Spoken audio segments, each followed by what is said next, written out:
Here's your new desk, kid. You're on traffic. The hot sheet is posted here, next to the map. What's his problem? That's Biggs. He's an institution. So this is what all the fuss is about. Why couldn't they build a freeway that goes past my place? They haven't even approved the money yet, kid. The bond issue won't be till December. It'll be years before any of this will happen. Here's your new partner, Stefan Burkowski. I've heard all about you, Phelps. You go easy on me and let me earn the odd citation, and maybe we'll get along fine. I'm here to learn, Detective.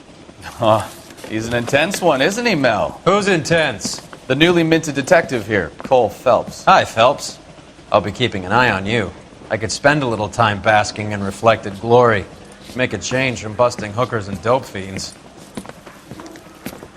Who was that, Commander? Roy Earl, chief detective and advice. Do they all dress like movie stars?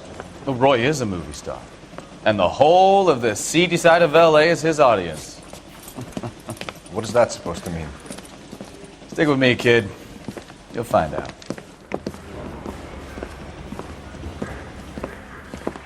And now some housekeeping. Warm Central Division welcome for Detective Cole Phelps. Some of you guys may know Phelps. He's the cop who broke the jewelry store murder. Stand up and take a bow, Phelps. If it's all right with you, sir. That's an order, Phelps. Shh, quiet, everybody. Phelps is one of only 2 serving LAPD officers who received the Silver Star during the war. Really gave it those lousy Japanese, eh, Phelps? I did my best, Captain. Why are you war heroes always so modest? I've partnered Phelps with everybody's favorite Pole, Stefan Burkowski. Hope you like work, kid. Bukowski sure as hell doesn't. Well, that's why we have partners, right? Okay, can it, guys. Stick with Burkowski. He's a good cop. He knows traffic inside and out. I'm going to start you out with 1 case. Do okay, I'll give you a couple more. You screw up, you'll be rousting vagrants and running license plates. Now get down to the PE Freight Depot, 6th and Alameda. A patrolman called in a suspicious vehicle. Signs of foul play. See what you can find out. Come on, Phelps. Mouthpiece tore strips off me at the grand jury. Case was thrown out. Now the DA wants my head. Are we going to the Mocambo this Friday? You look at this. They really pushed you through quick, didn't they? 6 years on patrol before I got this desk. You were here in 5 minutes. What do you want me to say? Mary says I didn't ask for any favors. Only if I guarantee he walked. Is that the cop who won a medal? You know this place? Sure. Near the old gasworks and signal depot in the warehouse district. I'll direct. So, tell me a little about yourself, Phelps. Are we friends now, Burkowski? We have to work together. Don't be so touchy. I grew up in San Francisco. My father was in shipping. Went to college at Stanford. Did 2 years ROTC before Reno CS at Camp Elliott. Shipped out in early '45 as a first lieutenant. Fought in the Okinawa campaign. I was wounded. Shipped back home. Did a year on the beat.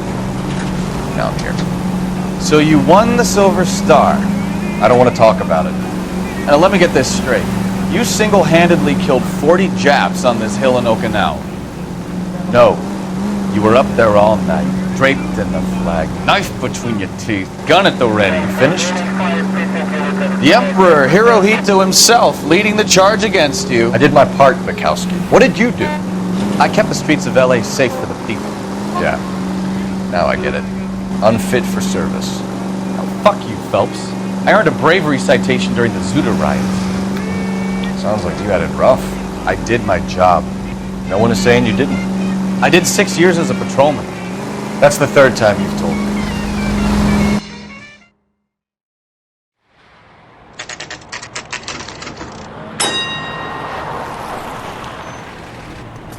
That you, Bukowski? Go on through. Parking lot straight ahead.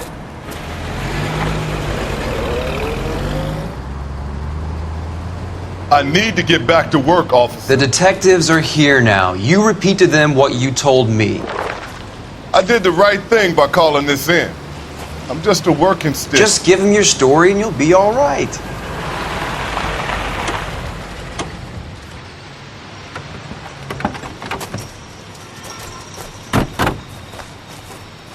This is your first case, Phelps. It's okay to admit it if you're stumped. If you don't know what to do next, just come talk to me and we'll see what we can figure out. Thanks, Stefan. You're okay.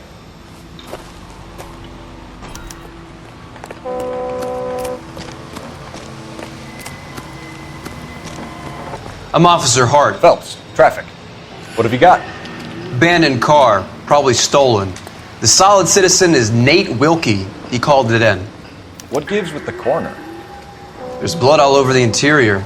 Someone's copped a full Broderick, but no stiff as yet. We have an owner for the car?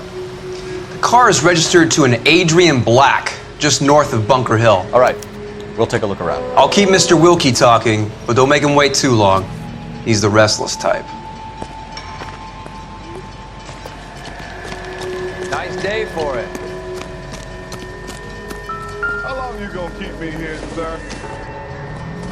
I better get back to work, sir.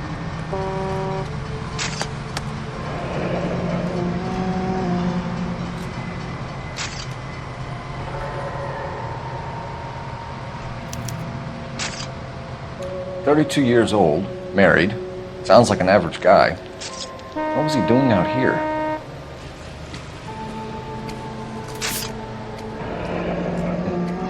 Happier times, I guess.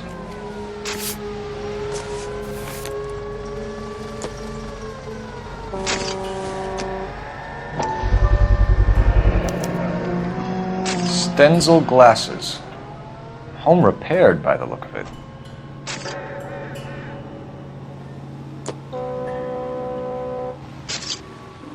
How's the world looking? Always the same two of you fun. How about you? I've got a mystery. Brand sample name waiting might at the give us lab. something to go on. Practical jokers say it's contaminated soil. My guess, big lump of shit.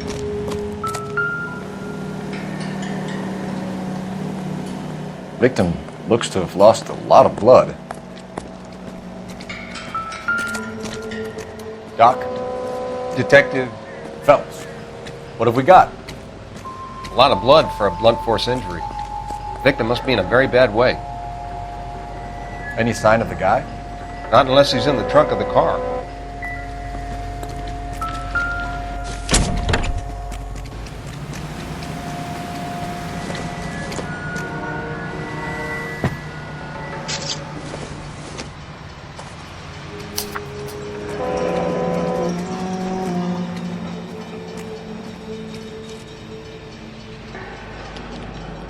Mr. F. Morgan picked up a live pig yesterday?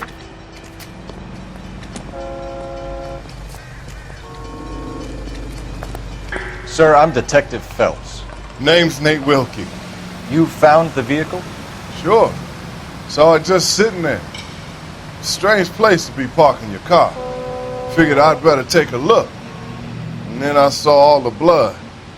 So I called the police. Mind if I ask what you were doing out here?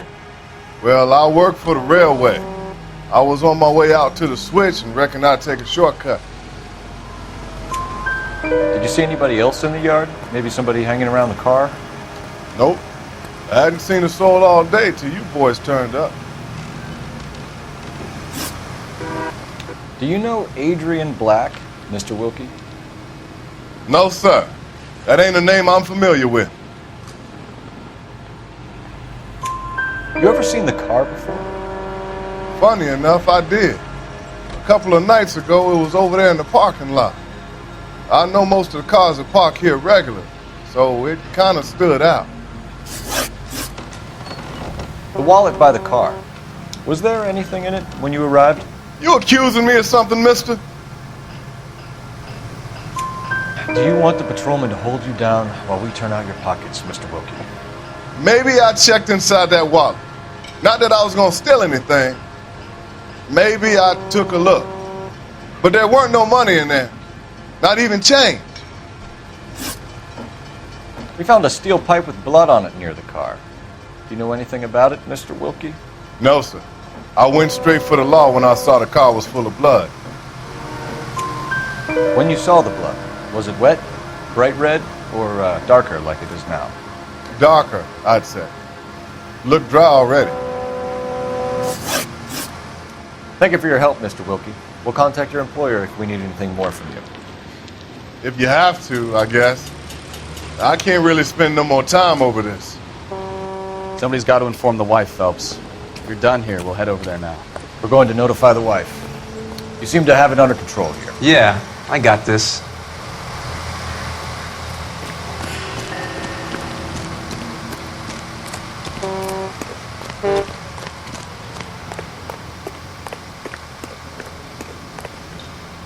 You know the way. You can drive. Fine. Where are we headed?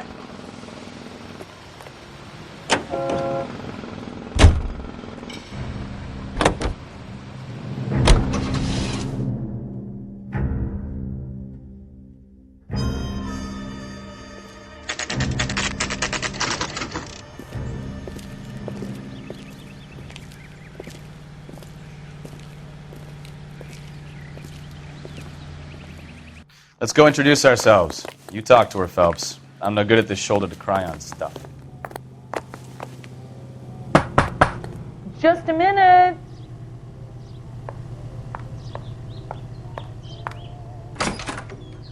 LAPD, Mrs. Black. May we come in? We have some bad news, and we'd rather discuss this in private. I'm Margaret Black. We can discuss this in the living room. Please come in.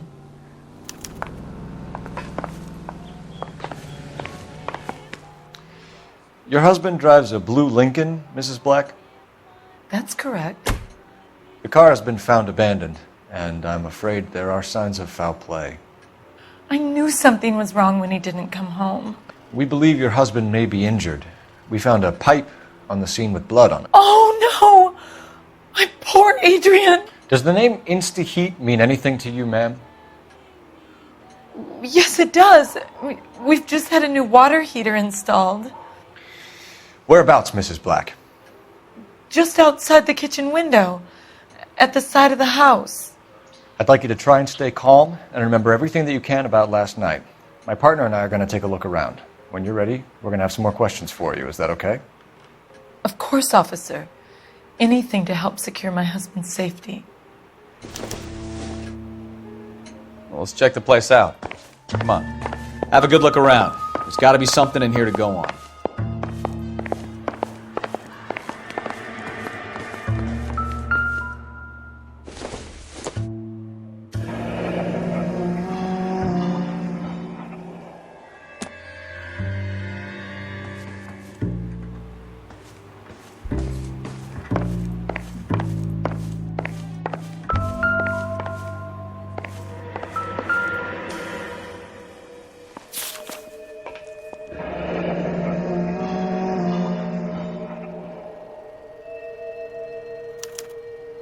A used ticket to Seattle and a suitcase gone missing.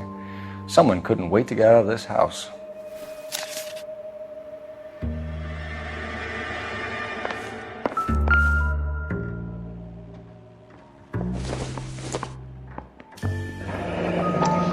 Separate bedrooms, separate pictures. What gives here?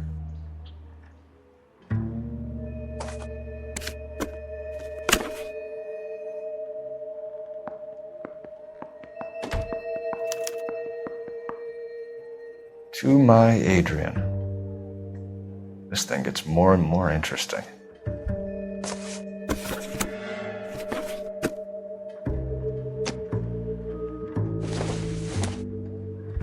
This must be Adrian's. Stencil, so the glasses are a match.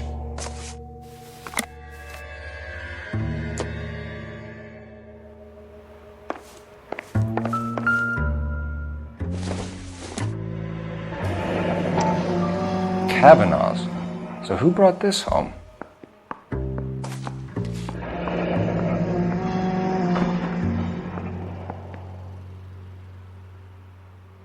Maybe Adrian was a patron.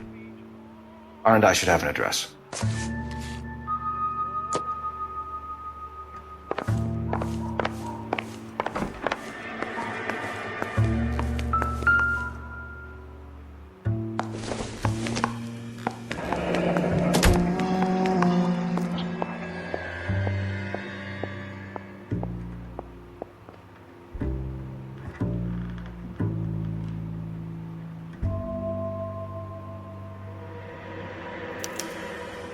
This was only recently installed, not 2 days ago.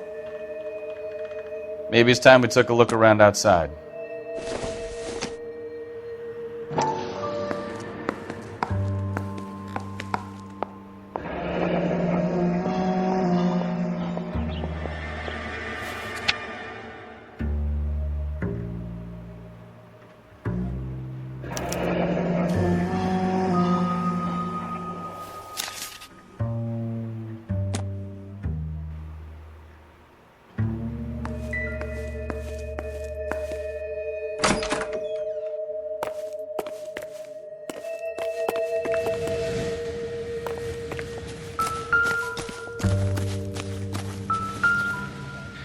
No use leaving the thing half finished.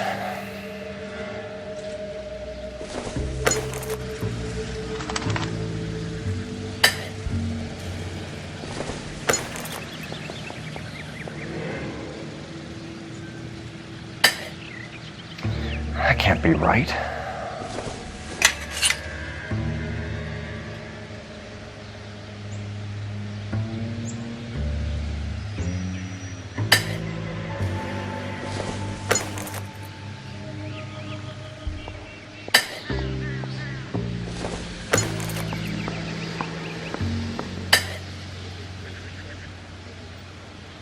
So the pipe missing from Mr. Black's heater is the same one that killed him. Huh. Seems like the assailant is a little closer to home.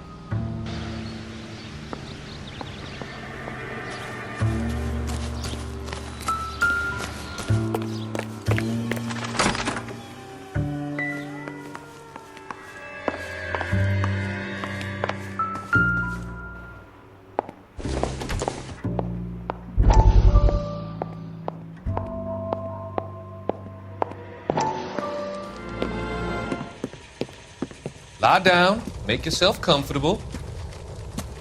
So, you're a friend of Courtney's? Yes, Doctor. He seems very concerned about you. I have these visions.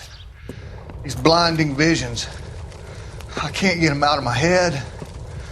My skull, it feels like it's in a vice. I want to give you something to calm your nerves.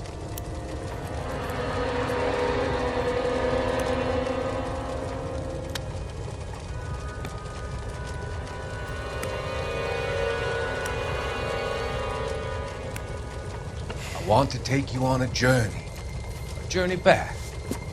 I want you to remember the good things about your past, occasions that made you laugh, times that made you smile.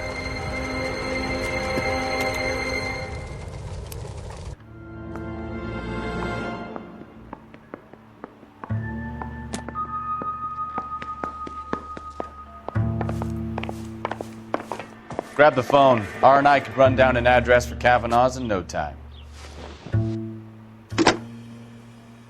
Operator, message for KGPL. Putting you through now. Phelps, badge 1247. How could I help, Detective? I need an address on a Kavanaugh's bar. Certainly, Detective. One moment. Kavanaugh's Bar, corner of Aliso and Hewitt, south side of Union Station. Thanks.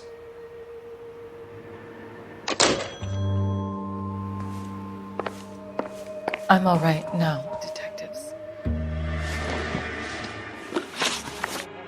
We found a receipt in the trunk of your husband's car for a live pig. This receipt was made out to an F. Morgan. A pig? Adrian runs a tool business. That would be Frank Morgan. God knows what he's up to. What makes you say that about Morgan, ma'am? He's the foreman at my husband's plant. A very shady character. I've told Adrian he needs to keep his distance from the staff. They're always out drinking together. Tell us about the photo of Adrian in the bedroom. What is there to tell? It's from his most recent business trip to Seattle. There's plenty to tell. You just won't tell it. You're lying about the photograph, Mrs. Black. You're incredibly rude and insensitive. But I guess you know that. I've told you what I know about the picture.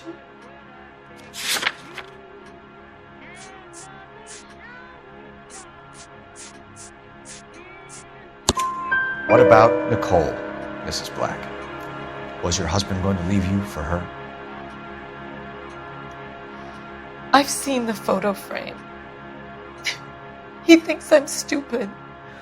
But women sense these things. I don't know if he intended to leave me or if it was just a fling. God only knows. I only want to know that he's safe. Did your husband tell you where he was going last night? All he said was he was going to meet Frank for a drink. So nothing out of the usual then? Well, he came home early from work. He never comes home early. And he went out early, too. He normally never leaves for the bar till about 7. Was your husband wearing his glasses when he left here yesterday? Yes, he just bought a new pair. Go on. I kept telling him to throw those old ones away. He tried to repair them with tape. They look terrible. Your husband frequents Kavanaugh's bar? How did you know that? Adrian practically lives there after work. So Adrian spends a lot of time there? Up until recently, he's been away in Seattle a lot on business. I think you should come clean with us, Mrs. Black. Your husband is missing, and after our search, I'm willing to call the circumstances suspicious. Can you account for your movements last night? You're not accusing me, are you? What an awful thing to say. I was here all night, of course, waiting for Adrian to come home. Is there anyone who can vouch for that? Well, no. I was here alone. I cooked Adrian's dinner and waited, but he never came home. We'll keep you informed, Mrs. Black. Please do, Detective.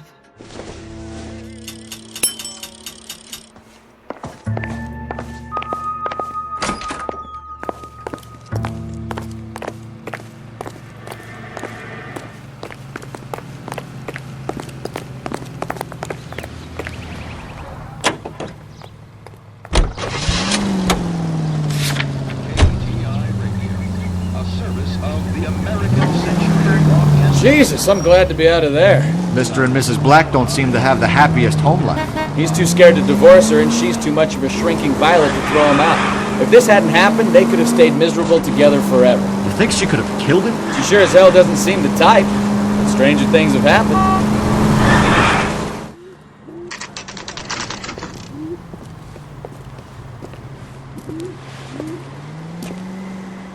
Hey, I know you. No, you don't. I can't Looking for decide someone? between the tuna fish and the chicken. The only reason some people get lost in thought is because it's unfamiliar territory. You know Frank Morgan?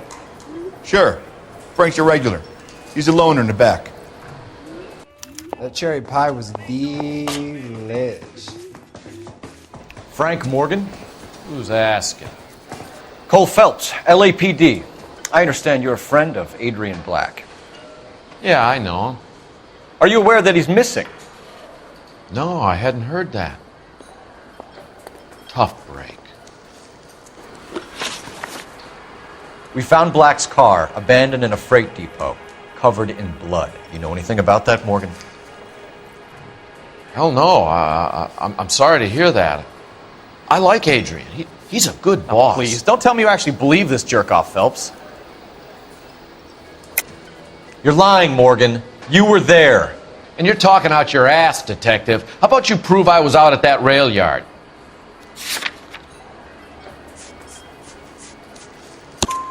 You were there, Morgan. We found a receipt in the trunk of the car. It has your name on it. We can call the slaughter yard and nail you on it. All right already. That fool Adrian's fallen for some dame in Seattle. He wanted me to make it look like he'd been attacked. Where exactly is Black holed up? No idea. I think he took off for Seattle. I'm tired of your shtick, Morgan. Spill it! Or we take you out in the alley and we knock it out of you. He's holed up at my place. He's waiting for some money to come through before he blows town. An address? It's an apartment house at the corner of Temple and Figueroa. Apartment number 2.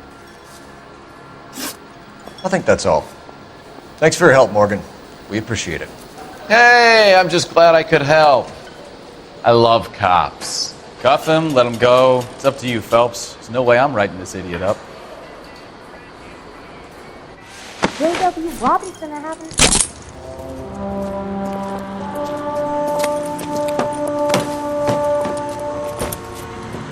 You got Morgan's address? Let's get over to his apartment.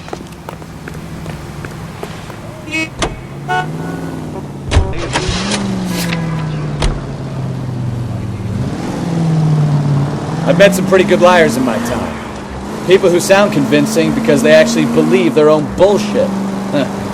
Type is clever, hard to catch out. Frank Morgan is not one of those people. No, he is not. KGPL calling car 11K. 11K, come in. 11K, go ahead. Message from Technical Services. Blood found in the abandoned Lincoln at the PE Freight Depot is not human. Repeat, not human. Compositional analysis reveals swine as the most likely match. Roger, KGPL. Time to reel this guy in, Phelps.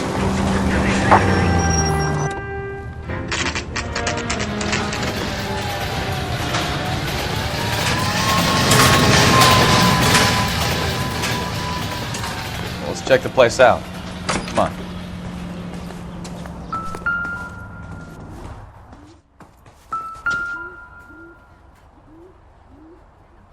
Apartment 2.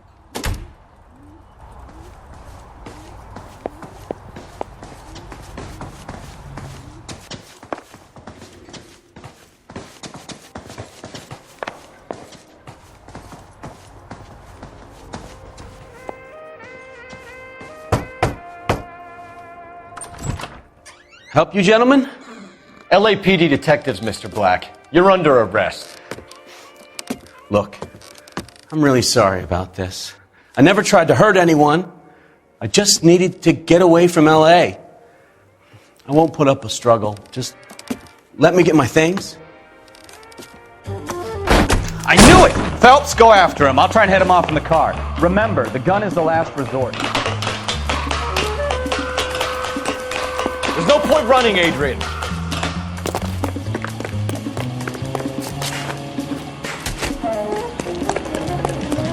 Mr. Black, get back here right now.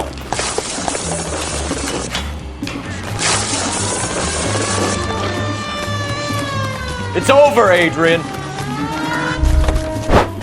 Why not just come clean with her, Black? Why the melodrama? I thought it would be easier. No, it just got a whole lot harder. Adrian Black, you're under arrest for conspiracy and fraud. We'll see what the DA has to say about wasting police resources on a wild goose chase like this. You're gonna lose your wife, lose your job, and probably end up in the big house. I hope she was worth it, Adrian.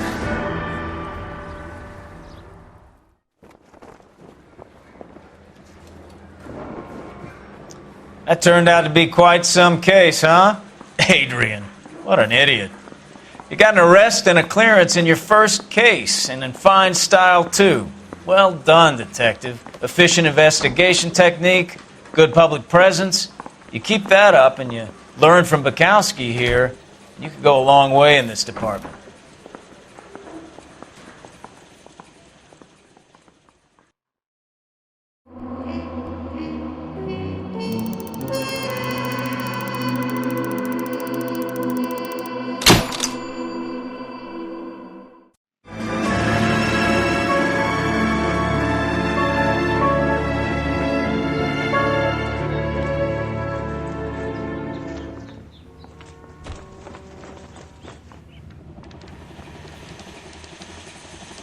Okay, we're going to keep this short. I'm already late for the DA. First up, Phelps, Bukowski. We got a report of a brand new Packard abandoned in an empty lot off 2nd Street between Olive and Grand. PR is one Oswald Jacobs says the vehicle was dumped in his backyard. There's a patrolman on site. Get down there and see what you can turn up. Any questions? Good. Get going. Better go earn our pathetic wages. I say we bust. Rimsky, O'Halloran. Intelligence has information on a stolen car racket. An abandoned vehicle. We catch all the good ones, huh, Phelps? Sounds like there's more to it than that. Nobody dumps a shiny new Packard unless they borrowed it without asking. You don't say. You're on fire today, Einstein. Very funny. Come on, my intense protege. Let's go save the world. You drive. I need to go over the case notes.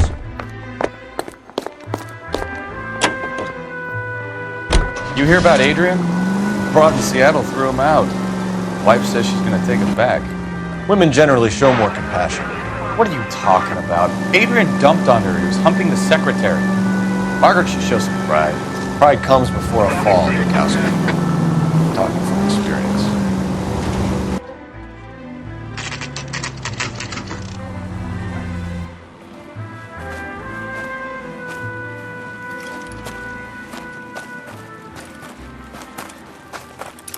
Phelps, traffic.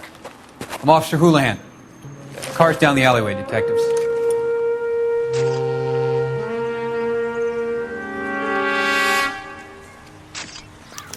We got a call about an abandoned vehicle? Yes, sir. The car has flags. Might be some kind of diplomatic vehicle. Has anyone touched this vehicle since you arrived? No. And that Jacobs bird over there was on station before I got here. We'll talk with him in a moment. Give us some time to look the place over. Sure, take your time. He's a sore-headed old son of a bitch anyway.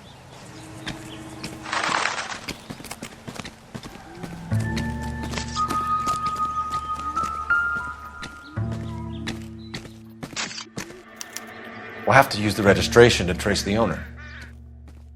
He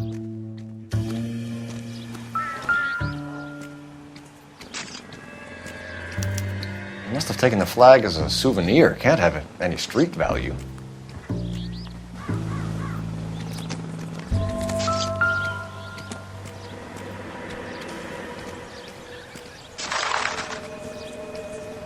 Imagine if there were some kind of a machine that could do all the comparisons.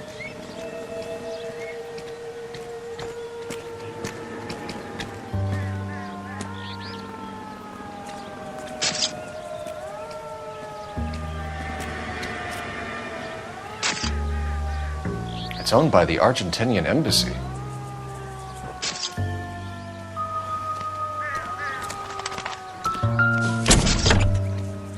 Empty.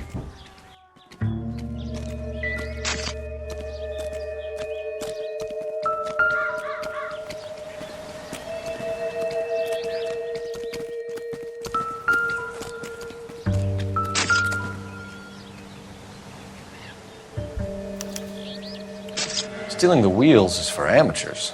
Car ring would have stripped it in a warehouse.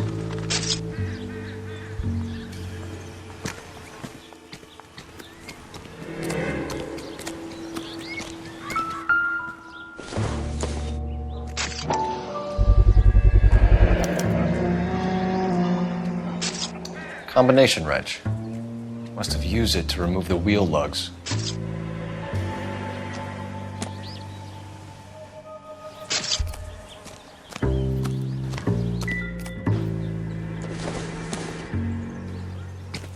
Don't think this is anything.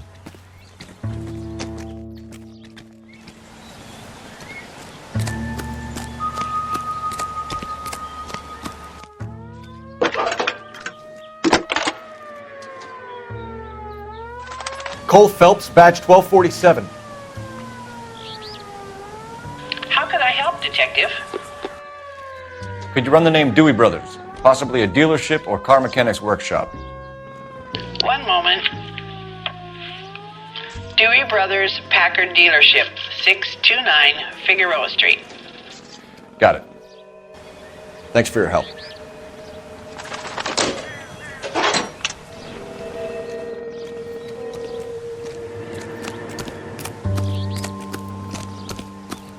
Oswald Jacobs? That's right. What exactly happened here, Mr. Jacobs? Last night, I was looking out of my window. I like to keep an eye on what's going on. I can understand that. You see this empty lot? Damn kids play stickball here.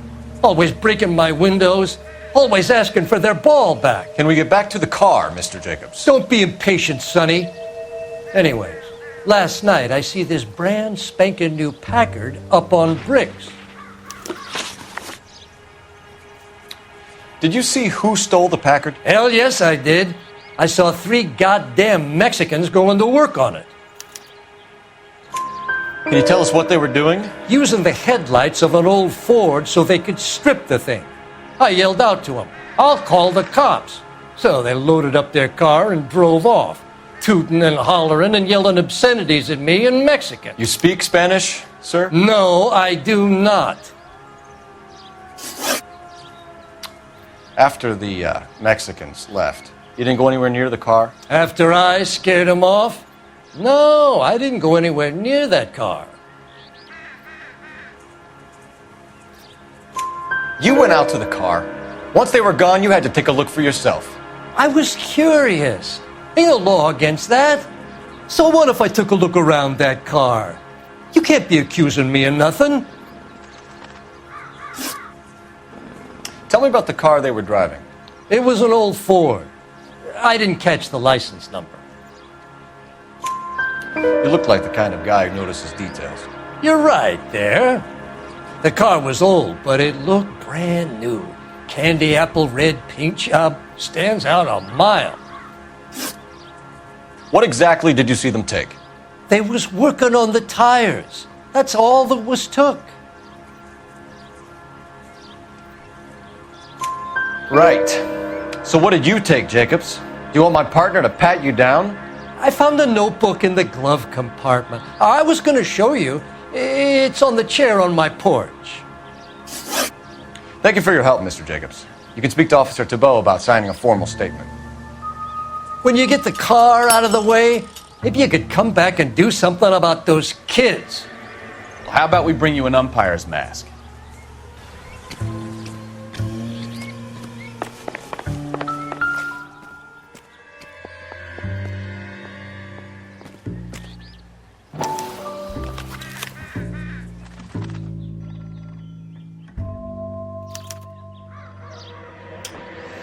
Okay, so we have the owner of the vehicle, a degenerate. I'll run John Madsen by R&I.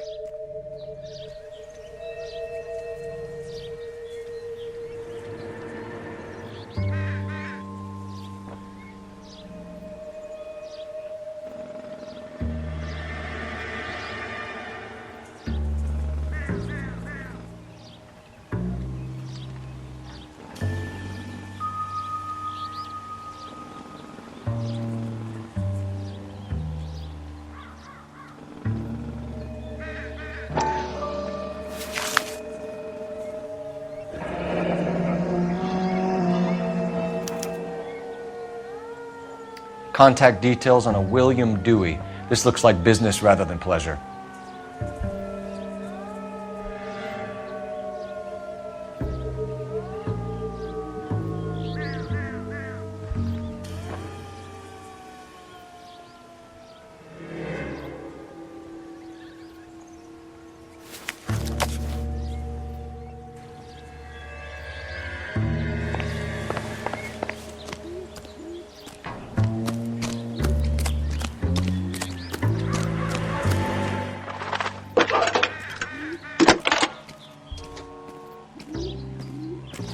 Phelps, 1247. How can I help, Detective? Can you put me through to Michigan 2458, please? Connecting you now. Hello, can I help you? LAPD, ma'am. Can I speak to John Madsen, please? He's at school, officer. What's this about? Is he in trouble? How old is your boy, ma'am? Just turned 16. Wrong person, Mrs. Madsen. Sorry to disturb you. Messages for me, please.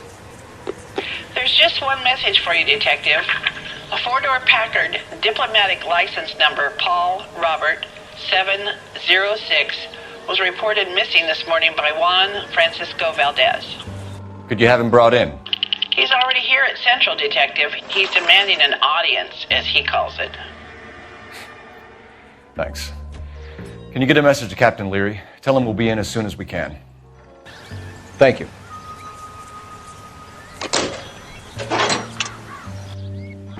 Can you cordon off this lot until we have the vehicle impounded? Yes, sir, Detective.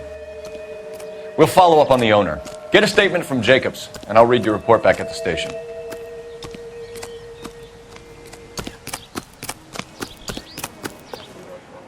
Can you drive to this one? Do we know where we're going?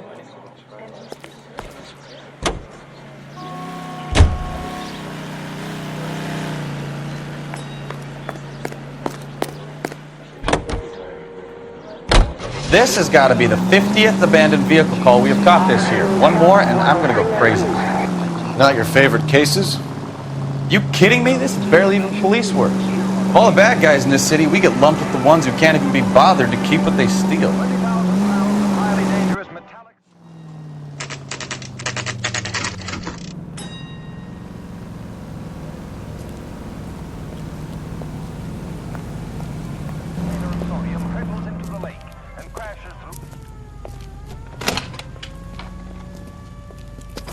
Don't tell me, let me guess. You were making your way past the lot, caught sight of the new model four-door, and couldn't help yourself. You could see yourself in that car and just had to take a closer look. Well, I can't say as I blame you. LAPD, Mac. We'd like to speak with the owner. That's me, William Dewey, proprietor, at your service. We're investigating the theft of a Packard belonging to the Argentine embassy. Are you missing a combination wrench? I don't know, Detective, but I know how we can find out. Follow me.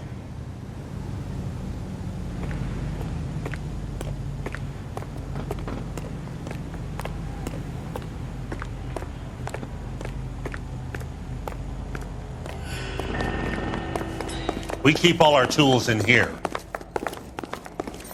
Mind if we look around? Be my guest. You sure you guys aren't interested in a new car? Huh? Maybe a used car. I have some nice used cars for guys in your wage bracket. Why don't you give us some alone time, Dewey? Go sell some cars or whatever it is that you do here.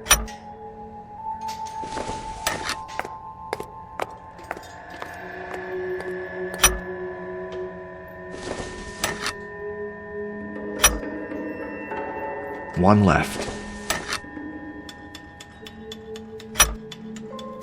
Gabriel Delgado is missing a 3/4.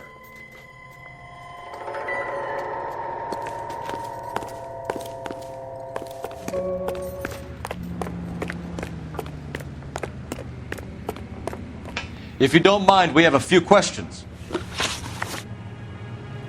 Packards are great cars, but this doesn't look like the kind of place favored by foreign embassies. How do you know Valdez? I don't know Valdez. The embassy bought the car. All I know is he must know a quality car when he sees one. And I know a shyster when I see one. You and Valdez are in this together. Me and Valdez? I hardly know him. Valdez wouldn't wipe his shoes with me.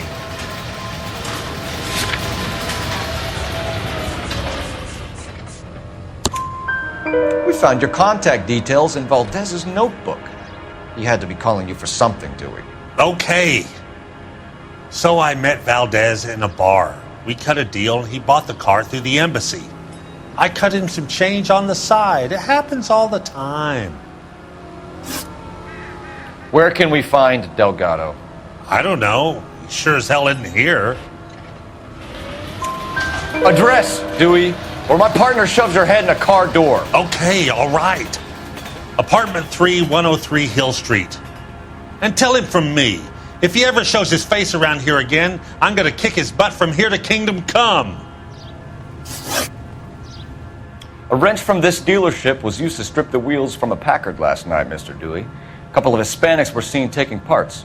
We've had a spate of thefts ourselves. Comes with the location. Thieving bastards to steal anything the minute your back is turned.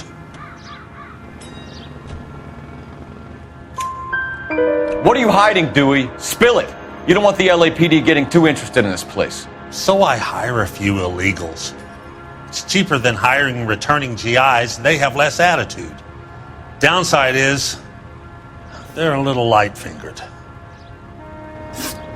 Thank you for your help, Mr. Dewey. No problem. God damn that kid. I'm just an honest car salesman. Seems like you just don't know who you can trust these days. Going to movies, Dewey. You're missing your calling.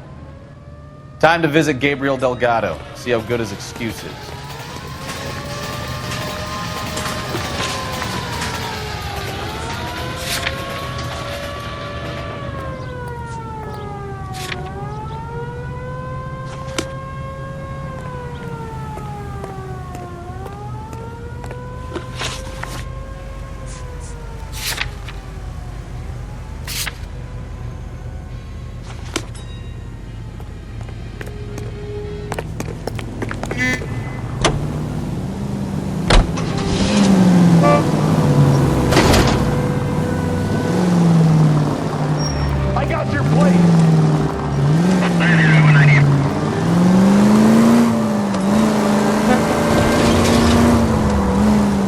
The story in the Examiner about the Navy developing three-dimensional movies?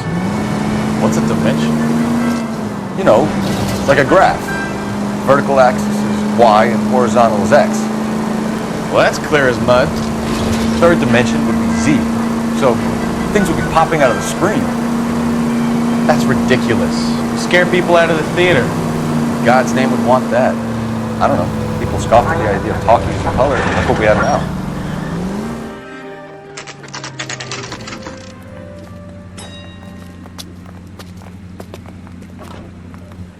We have a Juan Francisco Valdez in for questioning. Sure do, Phelps. Your bird's an interview, too. And get this, he's wearing gloves and doing his best not to touch anything. Can you beat that? Sounds like we don't want to keep this guy waiting. It's this way. I say we bust in there and find the goddamn evidence. Oh, Susie, you are so bad. About time. Are you the senior officer I requested? I'm Detective Phelps, and this is Detective Bukowski. Have you any idea how long I've been waiting to speak with you? I am needed back at the consulate, and you keep me here like a common criminal. All right, friend. Let's take a deep breath and start all over again. Mr. Valdez. Consul General. I insist on my full title. Where did you purchase the car? My secretary and driver arranged the purchase. A disreputable place, Dewey Brothers by name. As soon as I can have it arranged, I will have my Hispano Suiza brought up from Buenos Aires. Bought a Packard, Valdez? A snob like you doesn't drive an American car. I want answers or I'll smack you around the teeth. William Dewey offered me a substantial bribe to make a purchase at his establishment. It is not unusual to make this kind of transaction in the civil service. Tell that to the Argentine taxpayers. Consul General, we have located your car. Can you tell us how it was stolen? It must have been stolen from the consular garage. Terribly inconvenient, of course. I want the perpetrator soundly flogged. Unfortunately, we don't do that here, Your Worship. You have a pretty good idea who stole the car, don't you, Consul General? Are you going to tell me, or do I shake it out of you? There's no call for violence. I suspect a disgruntled boy from the car dealership. You have a name for this kid? Gabriel, like the archangel. I have no surname. So tell us about this kid, Gabriel. You had a run-in with him? Mecánico. A presumptuous young man who did not know his place. He presumed to ask me questions. We do a lot of presuming here in the United States, Consul General. It comes with the turf. You fuck young boys, Valdez. Are you a madman? This will cause an international incident.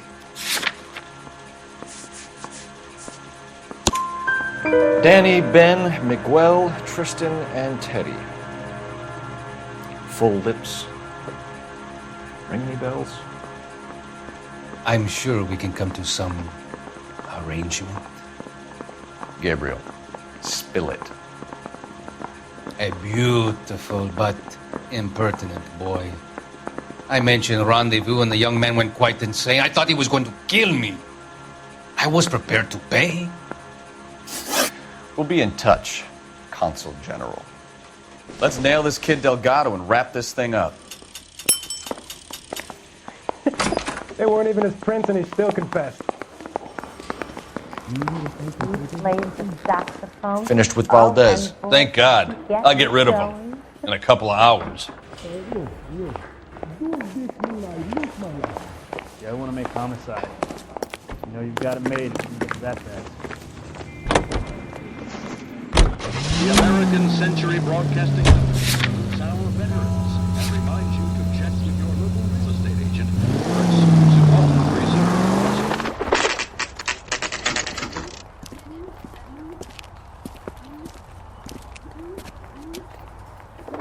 Okay, let's see what Gabriel has to say for himself.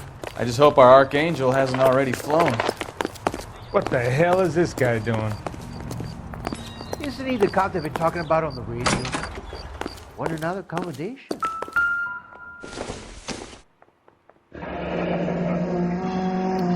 Here he is, apartment 3.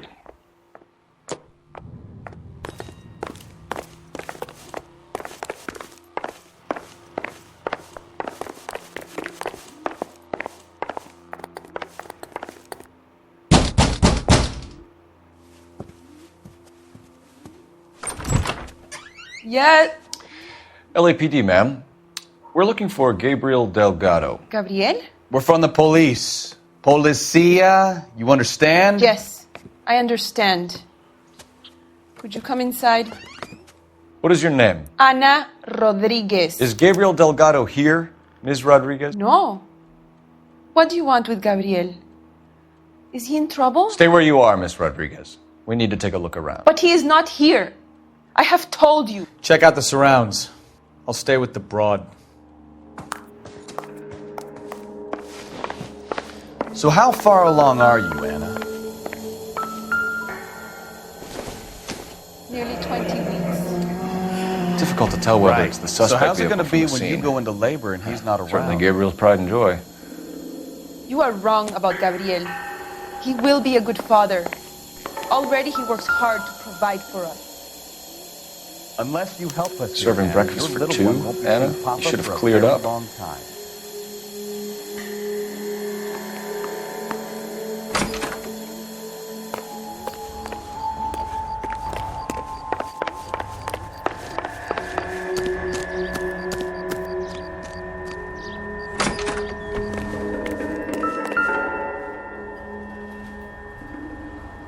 It looks like Valdez gets his wheel back.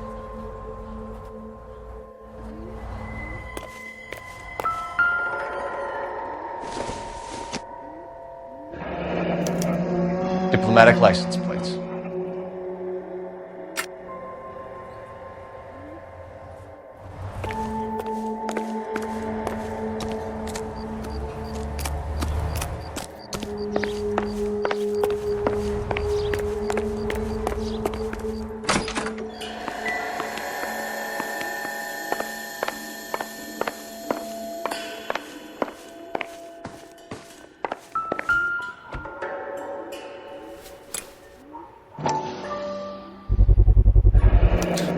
Souvenirs are a dumb move.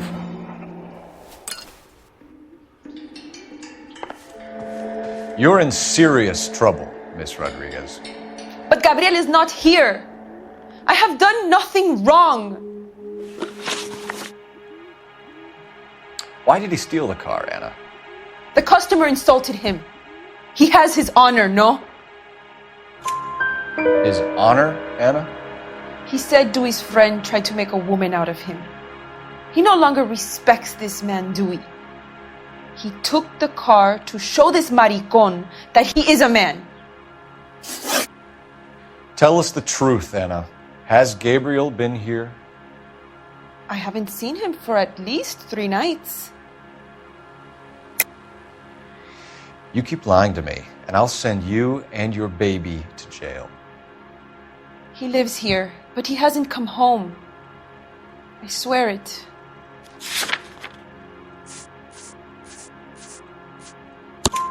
Enough, Anna. There are signs all over this place that he's been back. He was here last night. I have never seen him so angry. He went out to his shed and put some things in it. I don't know what, and I don't want to know. I love him. We found a license plate matching our stolen vehicle in the shed. Add in the assortment of parts, and we can make Gabriel for a dozen other thefts. It's time to get serious, Anna. You must ask these questions of Gabriel. I know nothing of these car parts.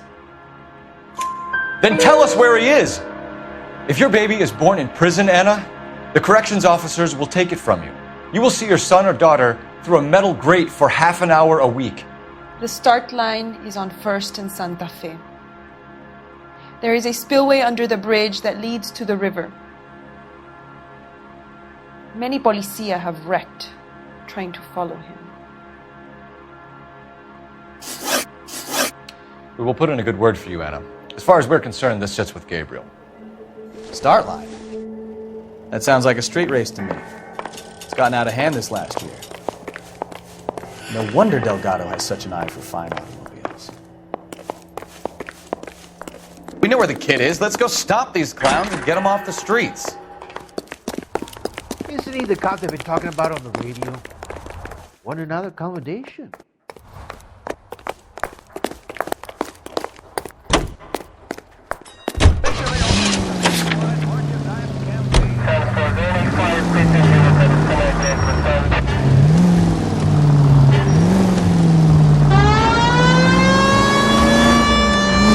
What kind of man leaves his pregnant girlfriend at home while he goes off to play cars? Pregnant girlfriends aren't always a barrel of laughs. Everyone needs to let off a little steam. Some guys wouldn't come back home at all. Are you talking from experience? Quick as we shut one of these races down, another one springs up somewhere else. Kids used to steal cars to sell them. Now they just want to wrap them around a lamppost. The next 16-year-old I have to peel off the sidewalk, you're calling me. I've had enough of those to last me a lifetime.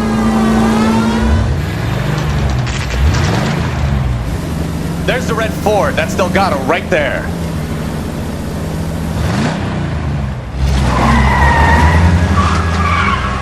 Quick! They're getting away! Phelps, 1247. Requesting assistance at 1st and Santa Fe. Reports of an illegal street race. Stay on Delgado. Getting away. Gonna lose him.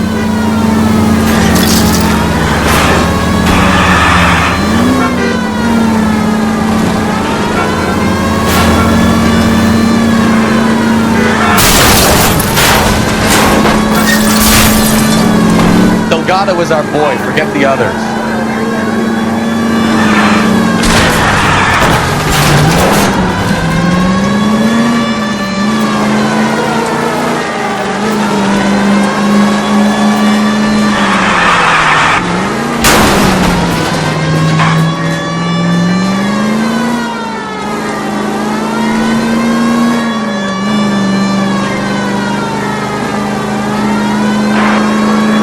Enough games, Phelps. Take this guy out. You ain't shit, Jacka. Step on it, Phelps. Take him out.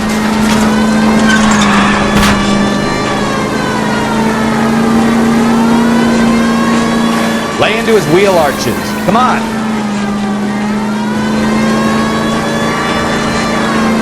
God damn it, Cole. Hold it steady.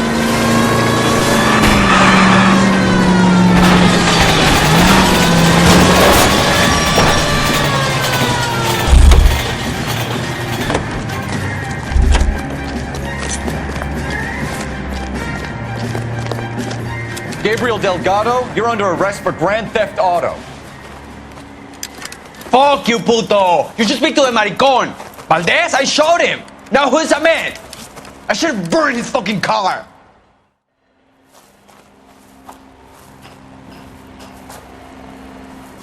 You got a foreign dignitary outed as a fruit and a kitty raper, a car dealer we're gonna let slide for the kickbacks, and a street punk car thief who sure as hell won't be taking liberties with other people's autos again anytime soon. That, Detective Phelps, is not a bad haul. You keep your chin low and your hands high, and you keep bringing me clearances just like that one. That's textbook policing, and we need more of it in this department.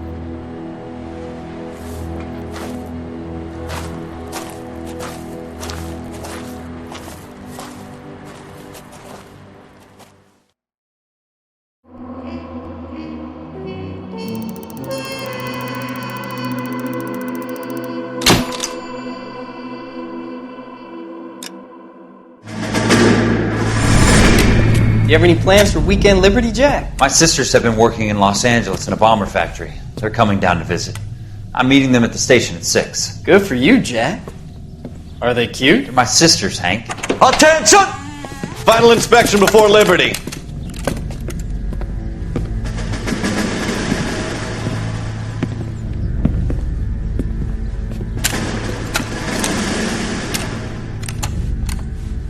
Good job, Kelso.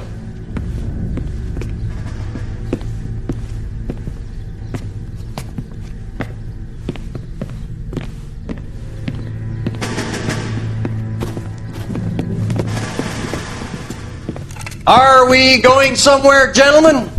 Full inspection. It had better be exceptional if any of you want liberty this weekend. Kelso, this carbine. The bore is dirty. No, it isn't. Are you arguing with me, Kelso? Do what you need to do, Sergeant. You know the bore is immaculate. Weekend liberty canceled. 2-day field drill. Clean this rifle. No. Do you know the penalty for insubordination, Kelso? Jack, don't do it. Forget him, Hank. He doesn't have what it takes. Are you two finished? Are you going to clean this rifle? No, Sergeant. Cole is right. I'm going to stop playing games and join a rifle company and fight the real enemy.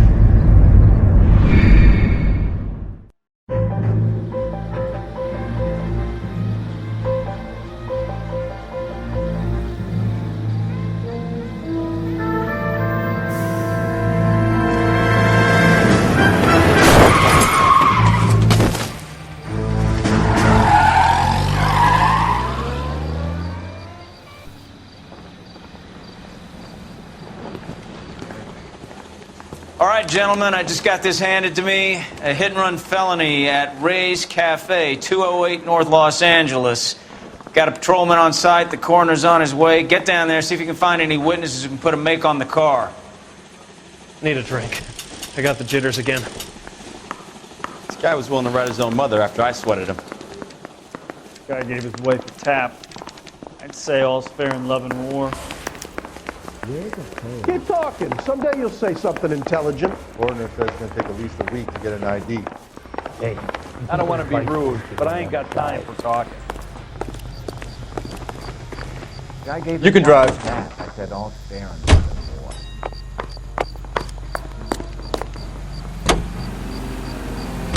Looks like the DA is going to press charges. Anna Rodriguez might do time. I'll speak to the DA. She suffered enough. I don't know, Cole. She's an easy make, and the DA likes convictions. I'll convince him to let it go. How do you do that? I'll give him something better.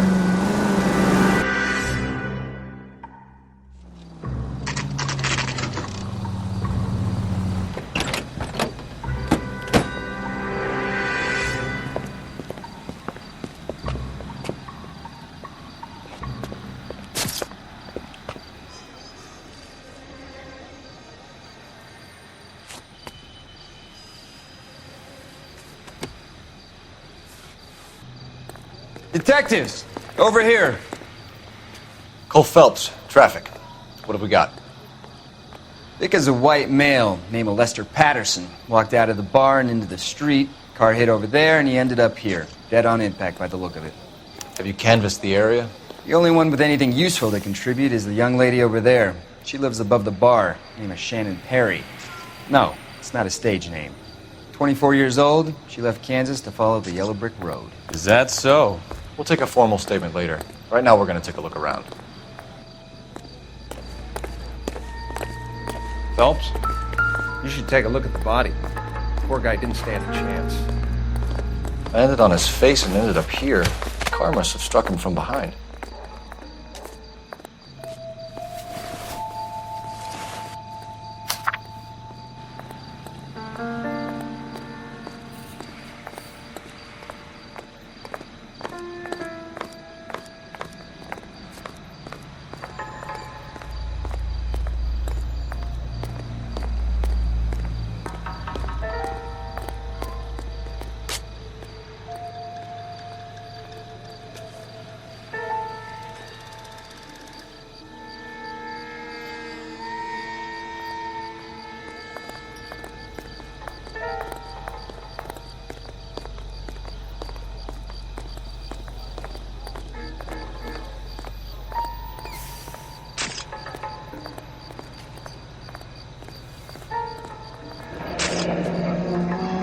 Madison has life insurance.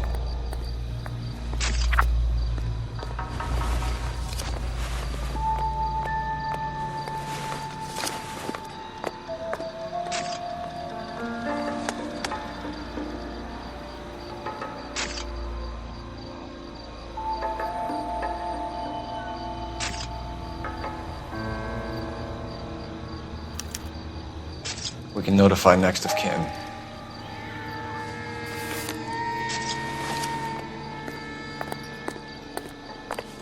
What have you got on the victim? From all reports, he was intoxicated at the time of the accident. I'll know how intoxicated once I've done the autopsy. Looking him over now, I'd say he died on impact. What about the chest wound? Isn't that inconsistent? Very common in auto injuries. Look for a car with a prominent hood ornament. Those things are killers.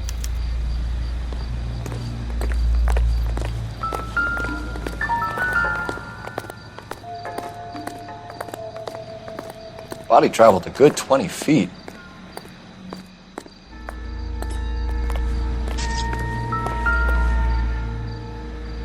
This blood is a long way from the body. The car must have been going like a bat out of hell.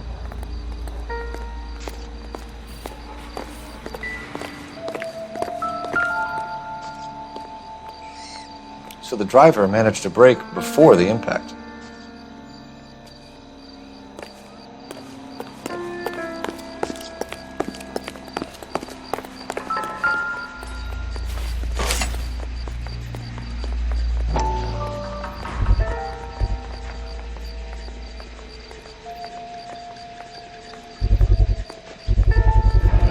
Knife covered in blood. Could be a steak knife. This is a hit-and-run case, Phelps. Anyone could have thrown away a kitchen knife. In any case, we'll want tech services to scrub the alleyway before they bag the knife. It's all yours, Detective. Miss Perry? Yes? I'm Detective Phelps. This is my partner, Detective Bukowski. Can you tell us what happened? Well, I came to the window because I heard people arguing downstairs. Then what happened? I saw a car hit that poor man and knock him down the street. What kind of car was it? A dark red Lincoln Continental. Did you see the license plate? Only the first three letters, I'm afraid. 3C8. Tell me more about the argument you heard. Well, there were two voices. A man and a woman, that's all. Why are you holding out on us, Miss Perry? I'm sorry. I was hoping to tell my story to the newspapers. I'd like to get my picture in the paper. Trying to find work as an actress, and things are pretty difficult. Cough it up, sister. We don't have all night. People arguing? They were husband and wife. I could tell by what she was yelling. Intimate things. Very embarrassing for the man. Thank you, Miss Perry. Your information has been very helpful. You can go now. You really think so? I hope you find that driver and put him away. You certainly got away with the dames, Phelps. Give it a rest, Bukowski. Let's see what the patrons have to say. I'll take the bartender. You work the rest of the room.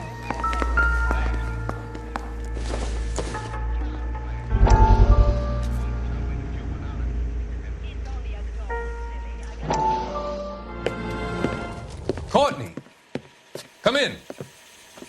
Have a seat. Thanks, Doctor. How are you finding working at the clinic? It's, fine. Are you sure? Can I be honest with you, Doctor? I would hope so, Courtney. I was hoping that the therapy would be more beneficial. Treatment can, unfortunately, be very long-term. So many of the patients here are addicts, Doctor. Many of them have been for years, Courtney. In the past, these people were condemned to sanatoriums. If we can reveal the root of the problem, then we have a chance to help them. And until then, they stay sedated? Do I detect a hint of reproach, Courtney? I was expecting more, Doctor. I'm sorry. I don't mean to criticize. Part of being a physician, Courtney, is learning to be patient. How is it possible to keep so many of them on their medications, Doctor? Many of their addictions are illegal. Oh, many things in life are gray, Courtney. What may on the surface appear to be illegal is actually of benefit to society at large.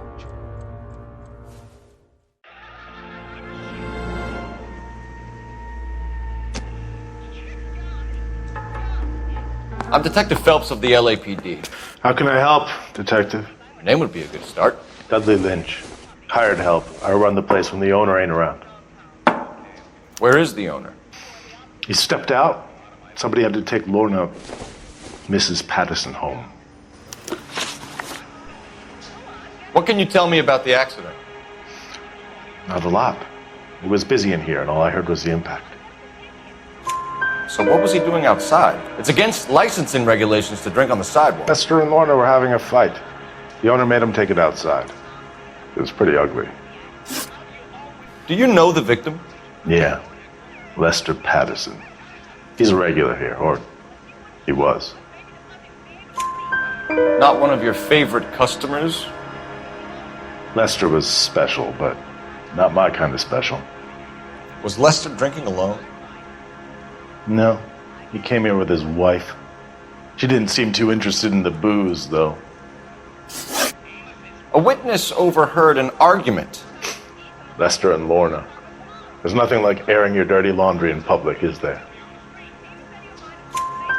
Why was Lorna Patterson in such a hurry to leave? What is going on here? Lorna was pretty upset, so Leroy took her home. Lorna and Leroy are close. They've been talking about opening a new bar. Leroy? Leroy Sabo, the owner. How long have Lorna and Leroy been talking about this new bar? Who knows? I just served the drinks. Bartenders hear all sorts of things. Are you going to tell me, or do we have to start playing rough? When Lester was drinking, he treated Lorna like dirt. He gambled away all their money. Lorna pitched Leroy about the bar. I don't know how interested he is. Is Leroy doing well? Hell no. The only thing keeping this place afloat are the poker games. Thanks for your help, Lynch. I'm going to need you to sign a statement with the patrolman. Sure, no problem. You get anything out of the regulars? They weren't giving too much away. They liked watching Lester and Lorna go a few rounds every other day. And Lester was a fan of the love tap.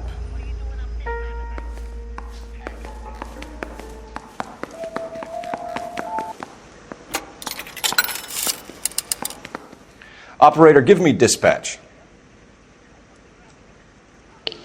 Putting you through now.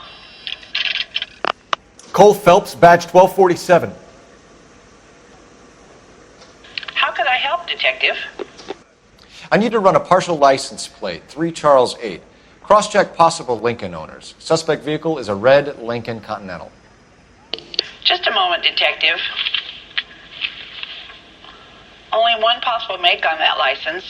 Registered to a William Shelton, 738 West Temple Street. Thanks. Looks like we caught a break on this one.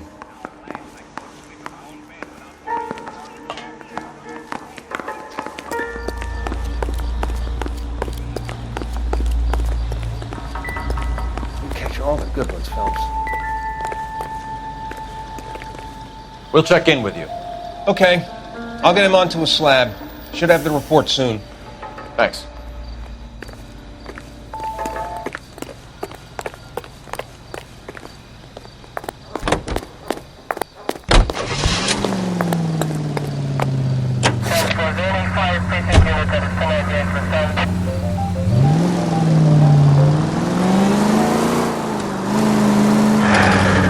So the wife was there when it happened, but then left the scene. You're right. That's pretty unusual behavior. She could be in shock. I saw some people do some strange things in war after their buddies. Maybe. Maybe she doesn't give a fuck. According to the patrons, her old man was a piece of work. You don't think... Phelps, the guy was run over. So it worked out well for this broad. So what? Maybe she deserved to catch a break. Who knows?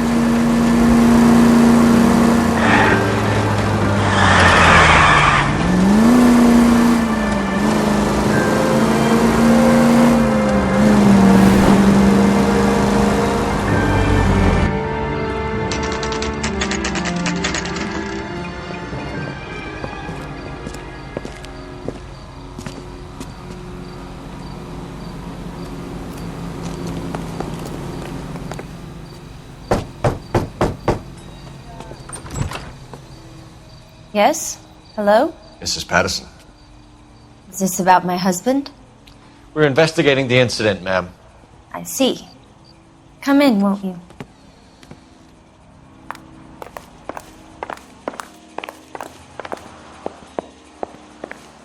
Can you tell me what happened? What's to tell? He got hit by a car and now he's dead. You don't appear to be too upset about the fact. Lester and I met on a furlough in '44. We got married that weekend. People don't understand it now, but that happened a lot back then. I see. So you probably did well to stick it out this long. What's that supposed to mean, mister? I think it's about time you left.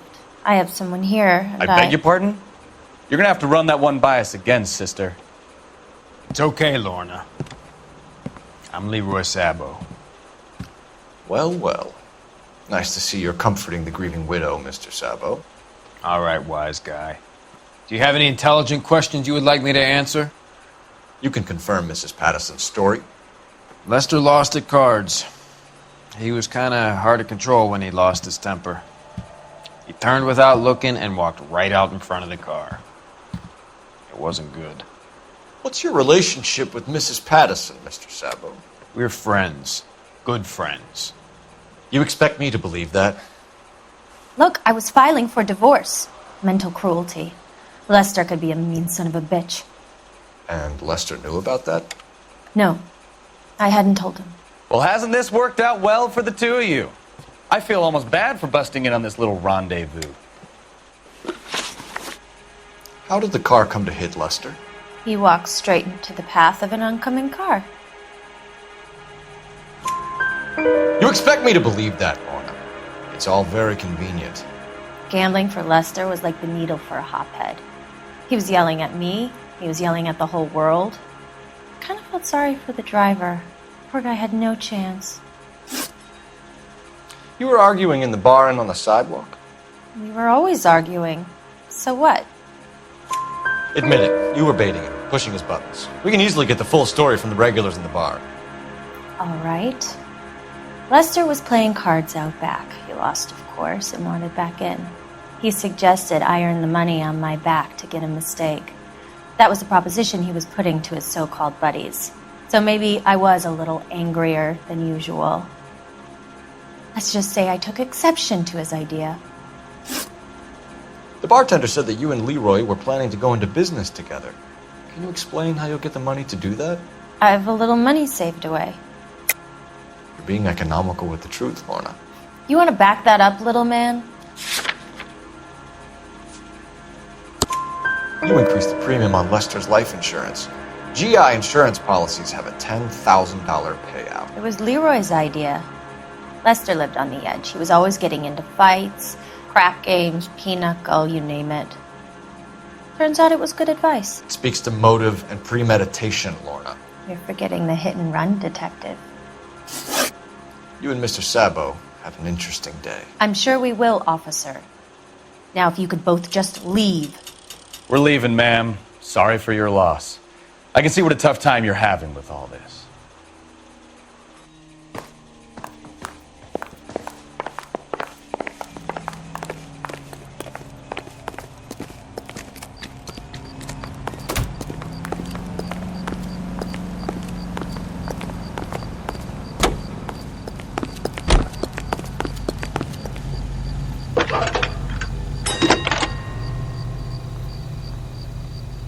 Phelps, badge 1247.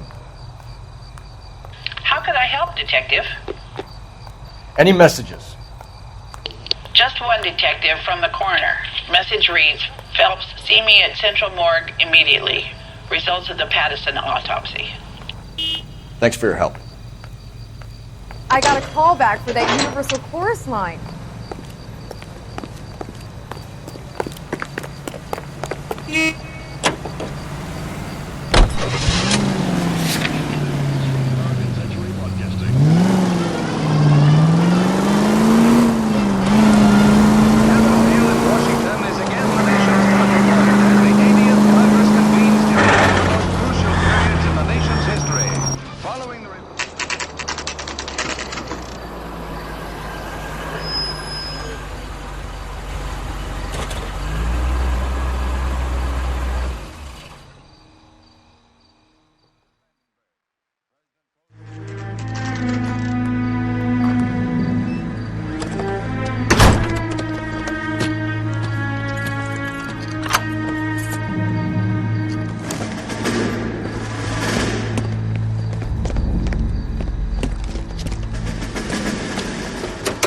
That's the son of a bitch right there. William Shelton? Yes? It doesn't look good, Shelton. You packing your bags and making a run for it? You know why we're here. Yes. The accident. We've got witnesses who can put this car at the scene, not to mention the physical damage. This is open and shut, Shelton.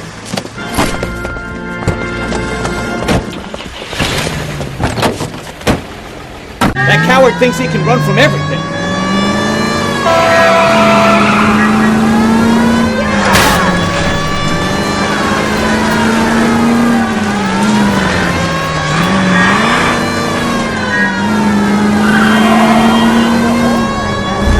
Enough games, Phelps. Take this guy out.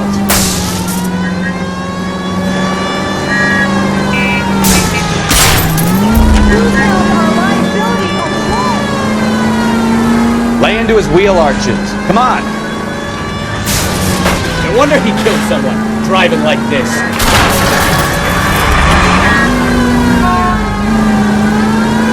Don't let that asshole get away.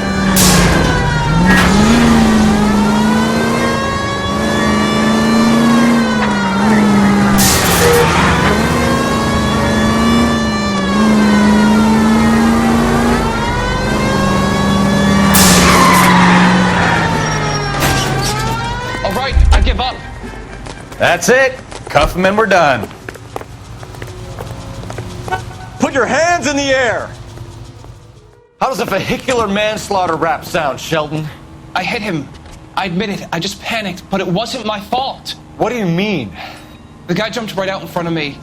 He came out of nowhere. There's nothing I could do about it. Why didn't you stop? I've had accidents before. That's it. We're done here. The DA is gonna love you. They weren't all my fault. I'm a surveyor. I need my license for my job. There were people around. A woman and a man were standing right next to him. I thought they could get him to a hospital. I'm telling you, it's not my fault. The guy is dead, Shelton. You can't be serious. William Shelton, you're coming downtown. We need to talk about a manslaughter charge. That's that cop. You're behind the wheel. And where exactly are we going?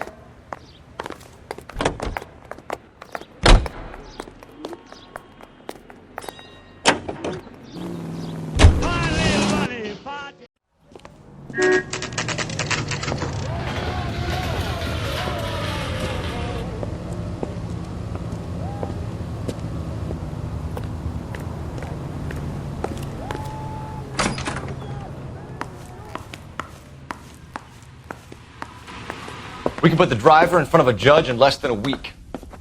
You'd be making a big mistake. Run that by me again? The victim was dead before the car hit him. 2 puncture wounds to the right side of the thorax. Second puncture reached his heart. You're kidding me. Been doing this job 23 years, son. No one's ever laughed at one of my jokes. He was stabbed to death? Long, sharp knife. Length of a bayonet. We found a knife in the alleyway. Where is it now? Was it bagged? By Patrolman Kaplan. Perfect. I'll get you a definite match. Jesus, we got him. Murder 1. We were right there and they tried to stare us down. Now they'll both get the gas chamber. We have the knife, we have the coroner's report, and I bet we could roll Sabo as a witness. Let's bring her in.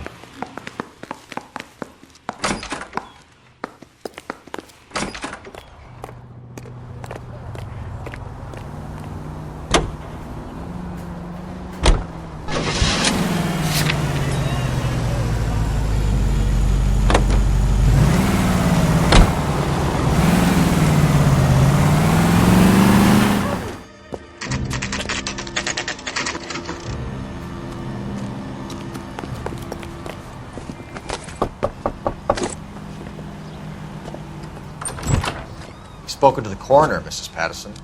He confirmed your husband's cause of death. We'd like you to come downtown and answer some questions. It wasn't me. It was Leroy's idea. Leroy stabbed him. I had nothing to do with it. Where is Leroy now? He's in the bedroom. You're very good, Lorna. Put the gun down, Leroy. If you do something stupid now, you don't stand a chance in front of the grand Nice of jury. you to give me up, sweetheart.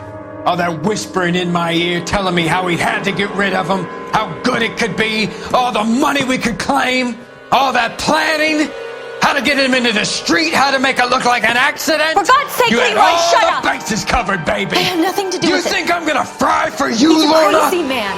Shoot him. Shoot him, for God's sake! It's too late, Sabo.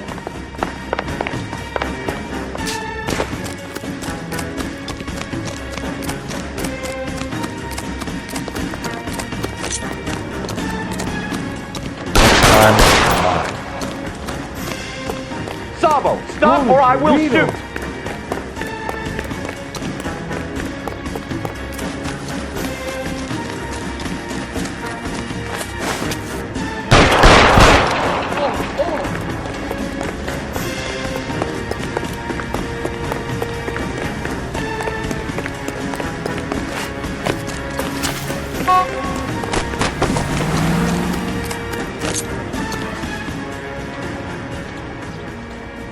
Come on, Flatfoot, let's negotiate.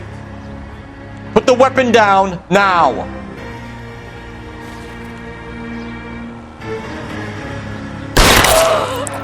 Help me!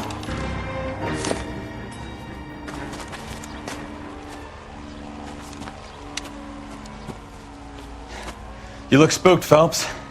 I thought you'd been under fire before. It never gets any easier, Bukowski.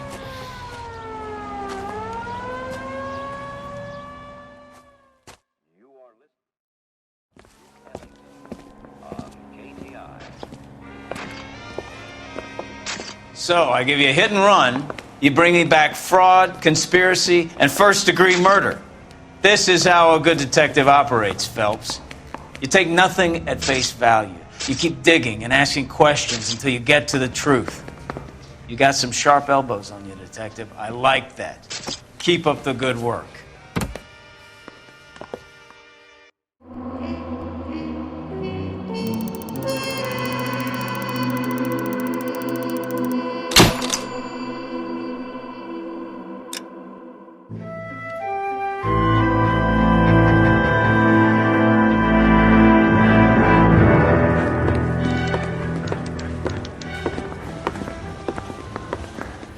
Phelps, Bukowski.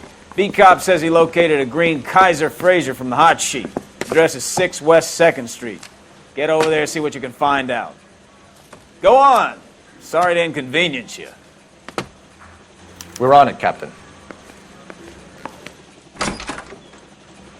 I swear the more bent cars we bring in, the longer the hot sheet gets.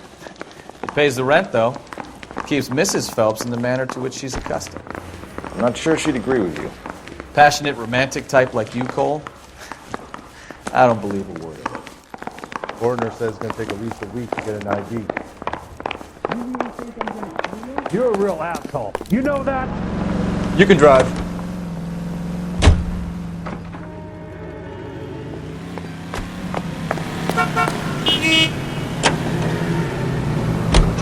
They're calling her the Dahlia now. Wonder what Veronica Lake makes of that one. What a case. You hear whether they're making any progress? Captain Donnelly seems to think they have it all wrapped up. Brown and Green are sweating this Manley character. I heard it'll be in front of a grand jury by next week. Poor thing.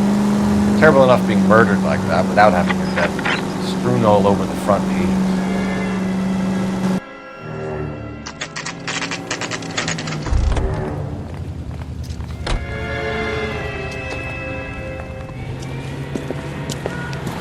That's the car, Cole. Just pulling out of the drive. Get him. Remember, we need him healthy enough to answer questions. 1247, Detective Phelps, requesting immediate backup in pursuit of a stolen green Kaiser Frazer from 6 West 2nd Street.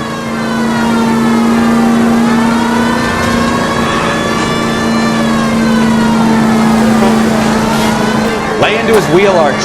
Come on.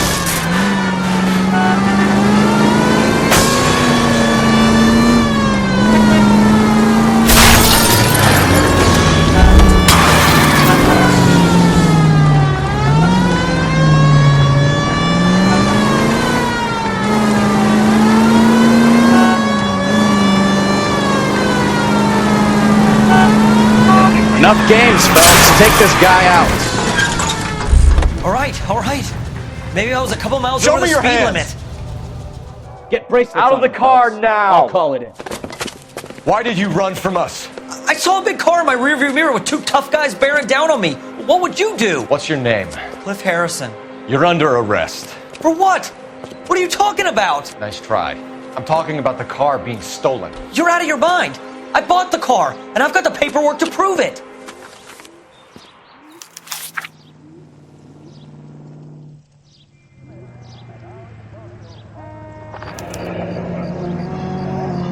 Looks like we'll have some questions for the people at Coombs Automotive.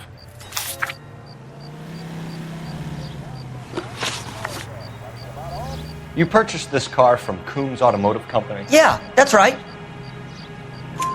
And the ownership papers? From the same place.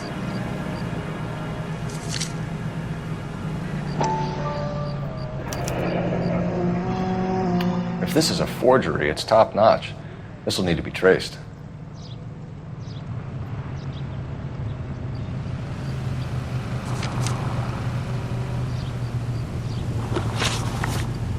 You have a criminal record, Mr. Harrison? No, nothing like that. You better give us something, Cliff, or we're gonna make this hard on you. I didn't steal the car. I ran because I've got some wacky backy in the glove compartment. How much, Cliff? 1 reefer. We'll let it slide. You're in enough trouble. Who did you deal with at Coombs Automotive? The owner, Richard Coombs. And he made out the bill of sale personally? Of course he did. He kept a facsimile for his records. Check with him. We're going to get to the bottom of this, Harrison. Until we do, you're going downtown. You gotta be kidding me. I'm getting arrested for buying a goddamn car? If everything is legit, Harrison, you'll be out soon. Until then, if I were you, I'd keep my mouth shut. Bag his possessions as evidence and have him arraigned for grand theft auto. Right, Detective. Do you know who my father is? We need to get to Coombs Auto and check out Harrison's story. Can you drive to this one? Where are we going?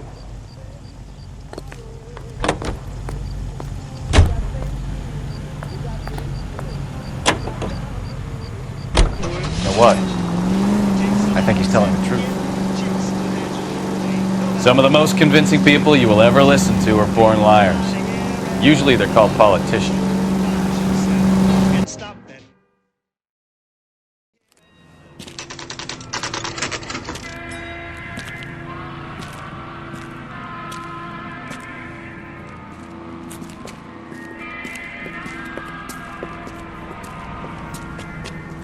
Not another step. I have got a Buick Century sedan that would be absolutely perfect for you. Detective Phelps, LAPD, are you the owner? That's right. Richard Coombs at your service. You looking to trade in a black and white, boys? Mr. Coombs, we're investigating an auto theft. A man by the name of Cliff Harrison claims he bought the car here. Well, some people would say that my cars are a steal. That's a joke, son. Very amusing, Mr. Coombs. I remember Harrison. It was a green two-tone Kaiser Frazer, if I remember rightly. Do you have the bill of sale? It's in my office. Walk this way.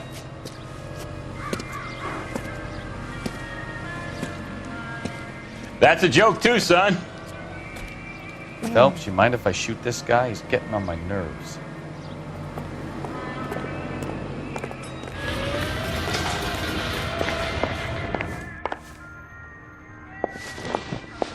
Here it is. Got the original pink slip there too.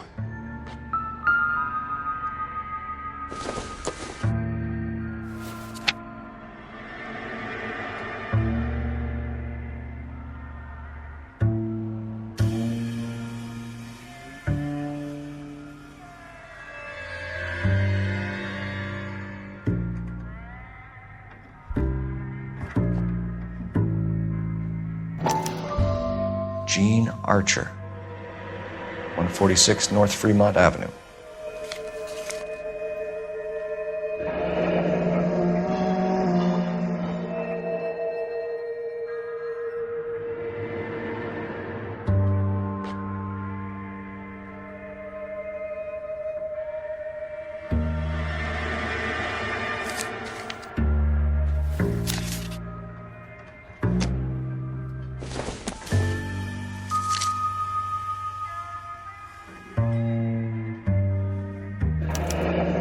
Harrison's purchase receipt was legit, at least.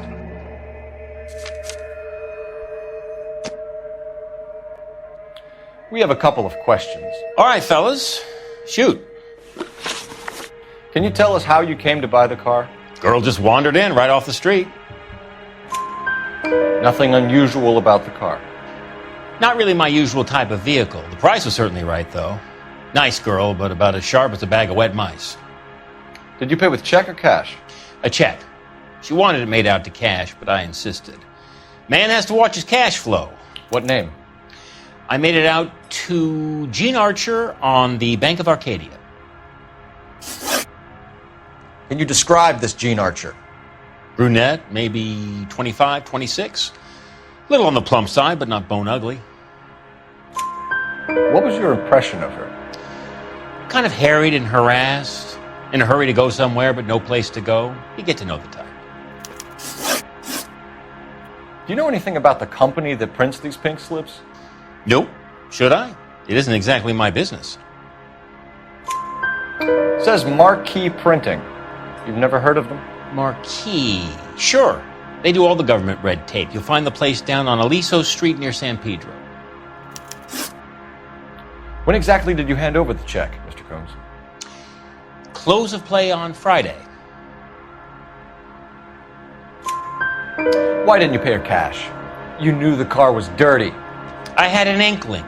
When people are in a hurry for money, always pay by check, son. Gives you a couple days to back out. This was all above board. Yes, of course it was.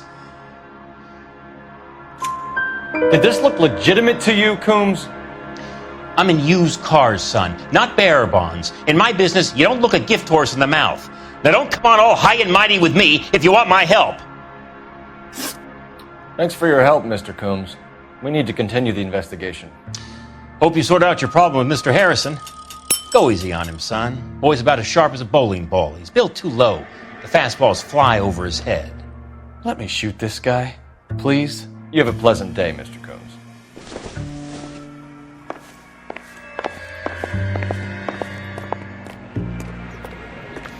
Well, Harrison might be off the hook, but we can still run an APB on Gene Archer.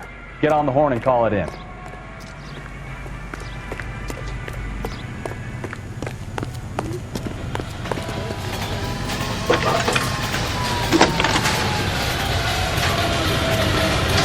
Phelps, bed 1247. How could I help, Detective?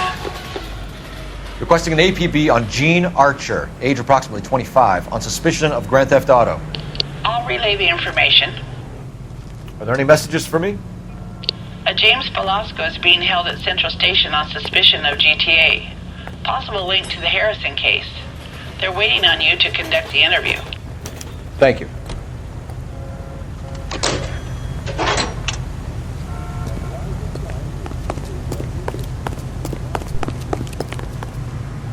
You know the way. You can drive. Do we know where we're going? Here's a chicken and egg question for you. Do you think you have to be an asshole to sell cars? Or that selling cars turns you into an asshole? You've got it in for everyone today, haven't you? I've always got it in for car sales.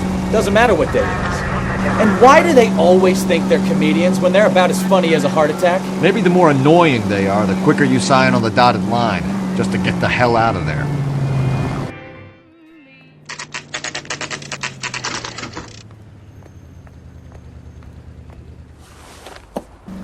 Empty. Should have known that Archer broad would have given us a false address. We should go to the station, see what this Velasco guy has to say.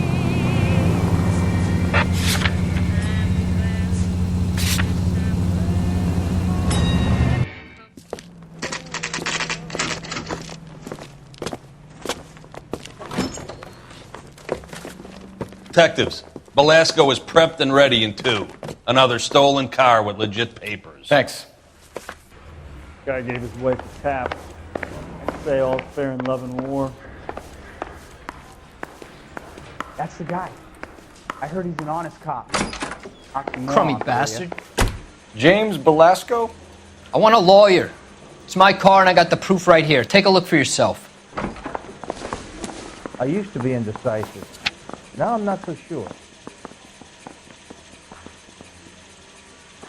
I swear, this town is going straight to hell.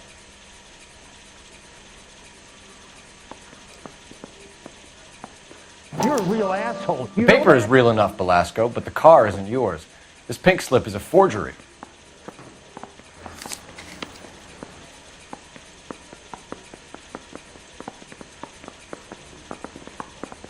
I say we bust in there and find the goddamn evidence.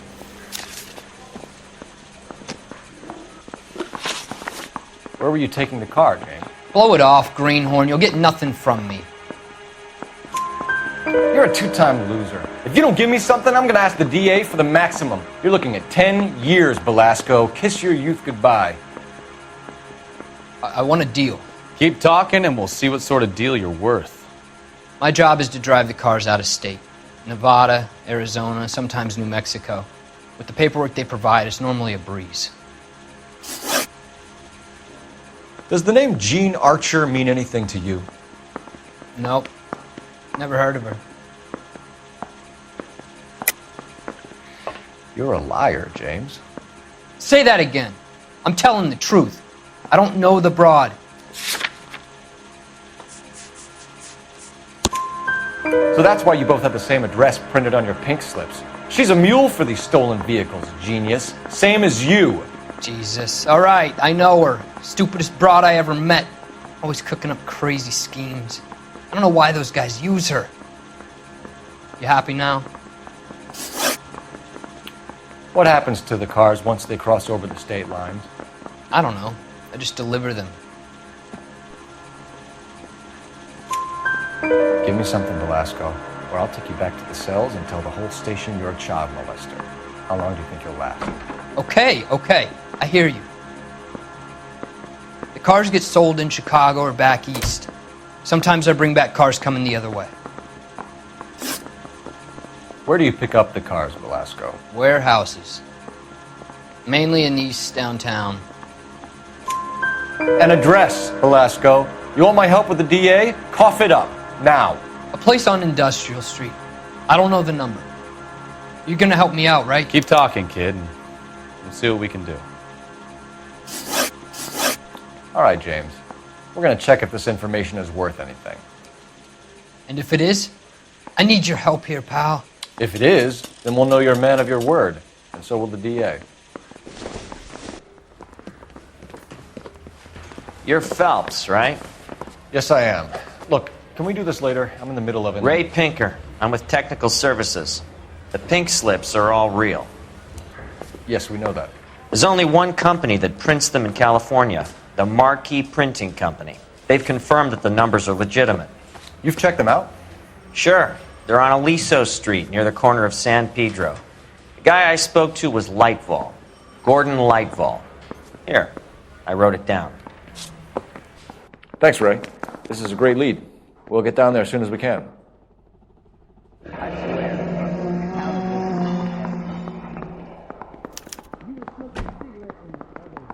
Whoa! Easy! Phelps, your GTA suspect, Gene Archer, spotted by a patrolman. Western Union office, 253 South Hill. Less than a minute away down the street if you run. Go! She won't hang around.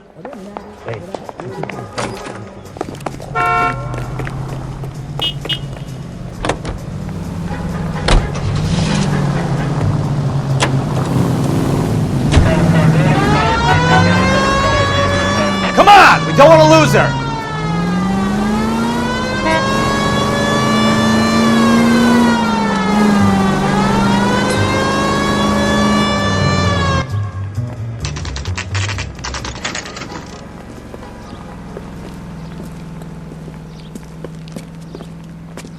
It'll only take a little while longer, madam. Okay, Quite a keep lot of money. moving, lover boy. LAPD. We'll take it from here. God damn it. Everyone's against me. Look, just let me get my money and get out of here, okay? You look sweet. How about giving a girl a break? That could be very nice. I'm afraid I can't do that, Miss Archer. Stefan, call for black and white. Just my luck to get the only hair sure cop in the LAPD. The car you sold to Coombs was stolen, Miss Archer. There won't be any money. I handed over all the right paperwork when I sold it, Buster. Gene, you've blown open the whole operation because you were dumb enough to try to sell one of the cars. What do you think they're going to do to you? Give me something.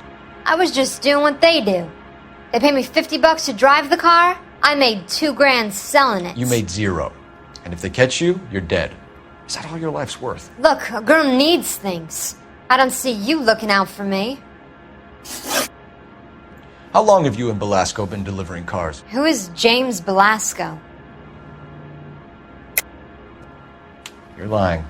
James Belasco. I don't remember mentioning his first name, Miss Archer. Oh, I think you did, didn't you? Well, I'm sure of it. Anyway, I don't know him.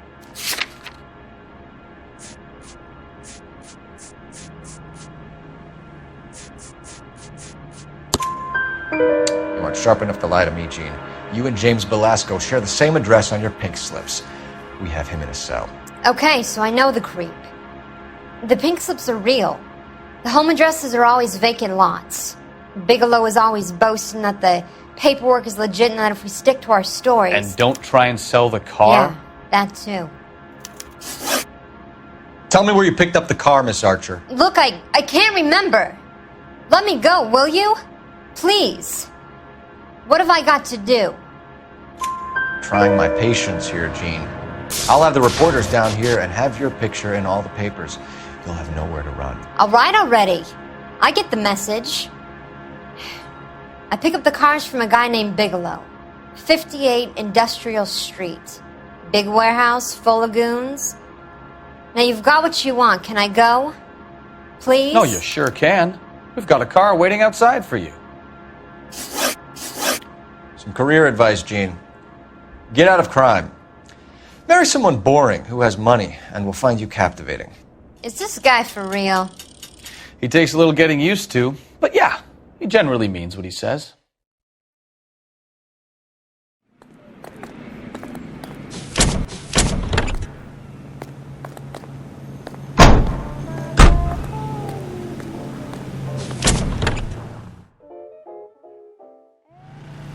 Okay, keep moving, lover boy.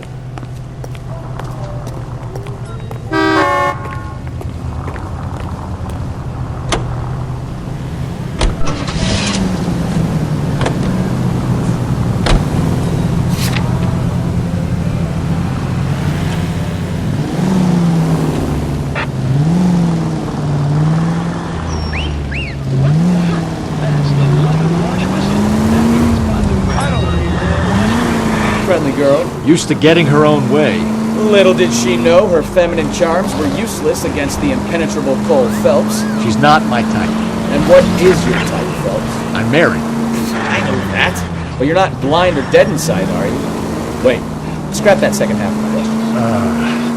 I don't know. Blondes, I guess. Hallelujah! The man is human after all.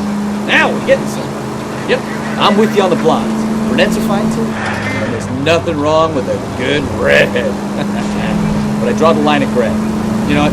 I might have to lift that embargo soon in the interest of maintaining a free market. Man with high standards. The standards are only as high as the last glass of whiskey.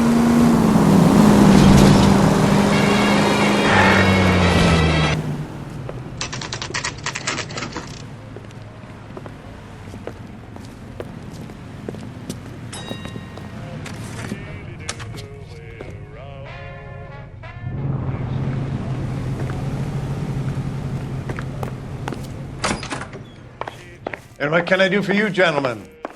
I'm a traffic detective from Central Division. Who's in charge here? I am, Gordon Lightfall. What's this about? We understand that your company prints California vehicle titles. Yes, I have the government contract to print pink slips. I've done for some years. Have you had any goods or equipment stolen recently? We're running up against stolen cars with seemingly legitimate paperwork. Not recently. Have you ruled out forgery? There's no shortage of talented artists in this town. We'll keep it in mind. We have some questions for you, Mr. Lightfall. Mr. Lightfall, we're currently working 2 auto theft cases. Do you know anything about a car theft ring? Certainly not. Why would I get mixed up in a thing like that? We have suspects with legitimate pink slips that were printed here, Lightfall. You better give me something before I bring the whole department down here. Don't be hysterical, Detective. As a matter of fact, we had a similar problem a couple of years ago. A number of used car lots were selling blank documents to a criminal organization. Do the names Cliff Harrison and James Belasco mean anything to you? No, they do not. Harrison bought his car from Coombs. The pink slip looks good, and that points the finger here. Do you have any employee trouble? No, I don't. They've all been carefully screened. Look, now that I think about it, the name Coombs sounds familiar. I think they may have been involved in stolen documents in the past. Do you have a delivery ledger, Mr. Lightfall? We would like to cross-check against the Coombs Automotive Emporium. It's a little out of the ordinary, Detective. I'm not sure I can share those sorts of records. Hand it over, Lightfall. You don't want us having bad thoughts about you, do you? Very well, but this really is irregular. Over here.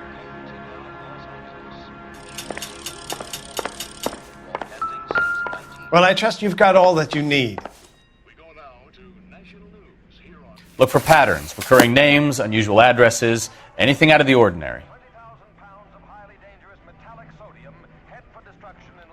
You certainly encourage repeat business, Lightfall. This Mr. Bigelow is a good customer. Sorry to bother you, sir. We'll let you know if there are any developments.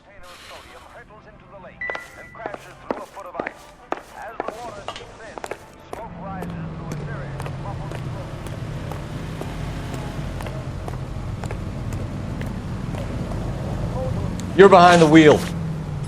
So where do you want to go?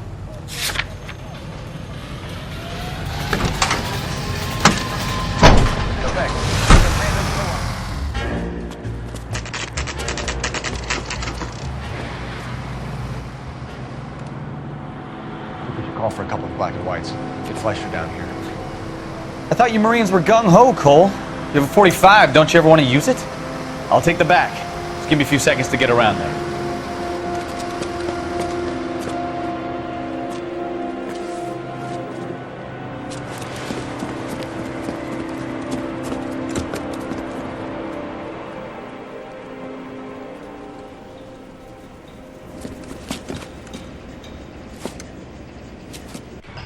Cole Phelps, LAPD.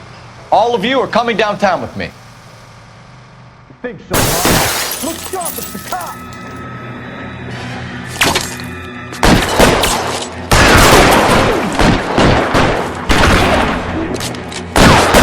Reinforcements are on the way. Cease and desist.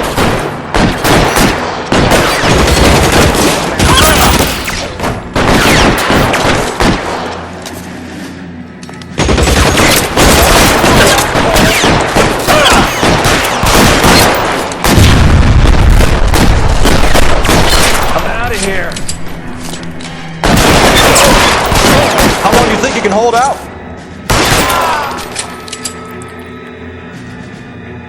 Covering fire!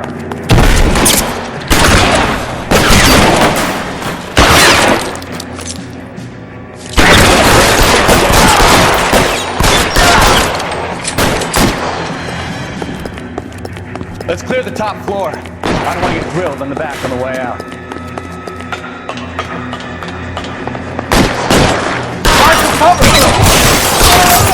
Hide the door at the end. I heard something.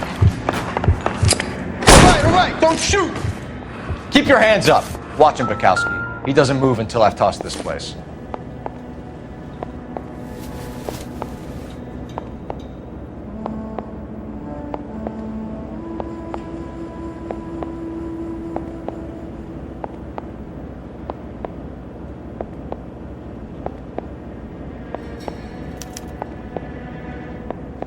Marquee Printing Company. There's nothing like going direct to the source.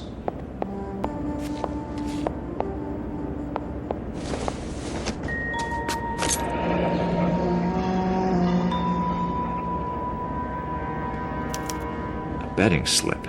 Looks like Mr. Lightfall has been on a losing streak.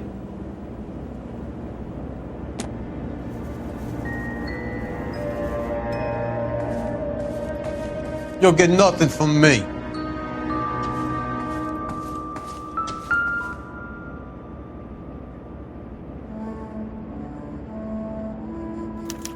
There are enough slips here to keep them stealing cars till Christmas. We've got a trail of pink slips and stolen cars that leads right to your door, Bigelow. You're in this up to your neck, but I don't think you're the man in charge.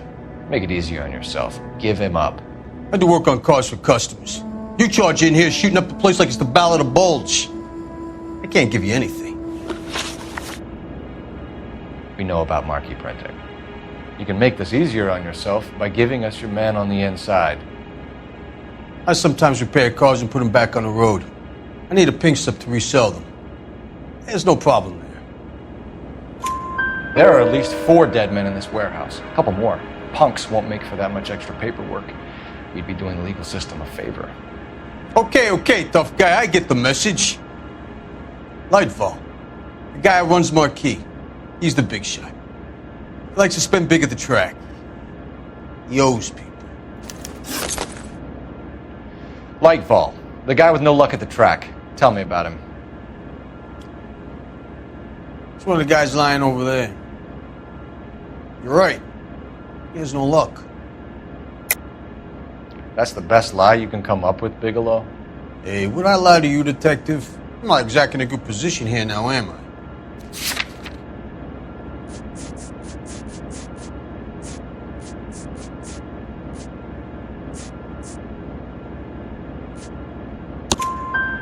Gordon Lightball owns Marquee Printing, a government print shop. He's losing big at the track. He has these big government contracts.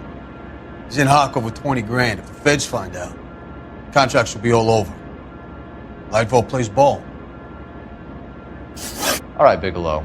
The heat is off you. Play your cards right and you'll be able to count your time in Quentin on one hand.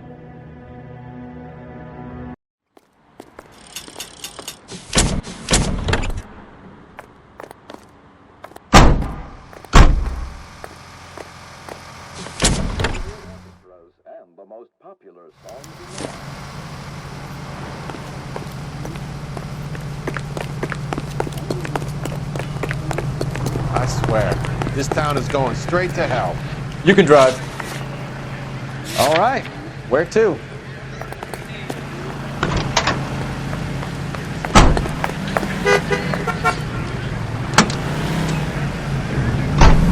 mess. Gonna take some cleaning up, that's for sure. I wish it hadn't gone that way. Well, they shouldn't bring guns to work with them. We didn't have a lot of choice. You have to admire the barefaced cheek of someone who tries to blow your brains out one minute and pleads innocence the next. Yeah, especially when he's surrounded by evidence. But guys like Bigelow spend so much time convincing themselves that they're not doing anything wrong that they actually start to believe their own bullshit. They get sloppy. Bigelow, Lightball, all of them. If they hadn't, who knows how long they could have kept this racket going. Complacency or greed. It's always one of the two that brings them down.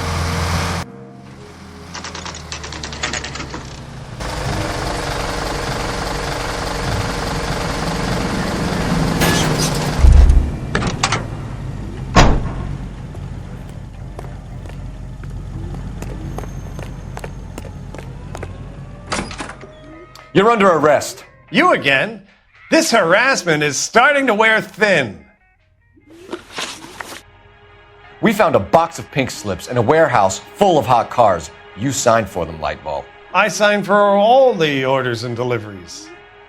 You'll need something better than that, cowboy. Save it, Lightball. We already have all we need to send you down. I've had enough of this. You either produce some shred of proof, or I call my attorney.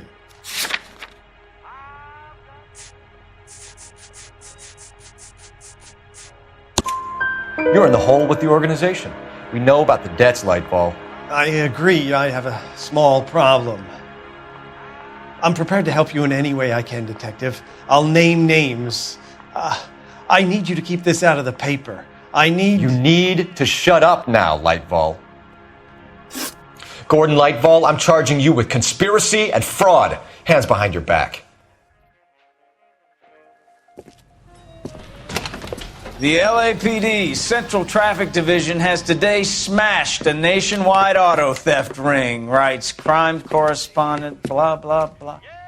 Oh, here it is. Traffic squad detectives confronted a large group of armed thugs. After an exchange of gunfire, more than a dozen dead criminals were removed from the scene. The LAPD sustained no casualties. Damn fine work, Phelps.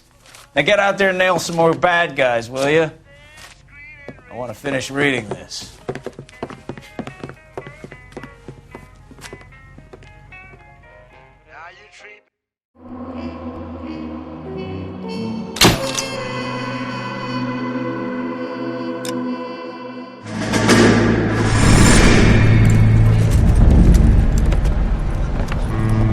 My family runs a shipping business in San Francisco.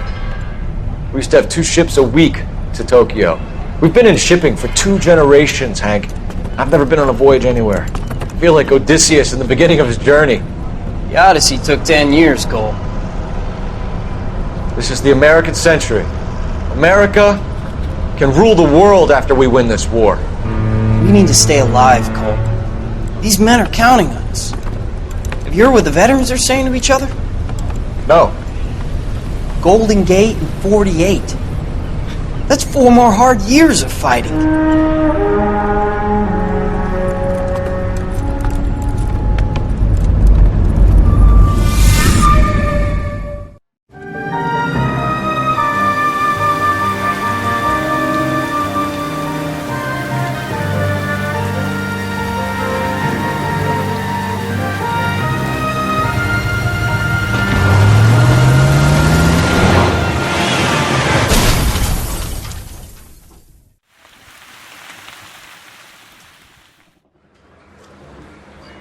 Phelps, Bukowski, you have a new case. 2 women, possible drink drive. How was that a case?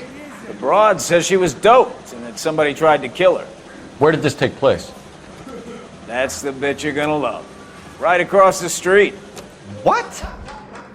A Chevy Styline took a nosedive off the escarpment, fetched up underneath a Cola King billboard.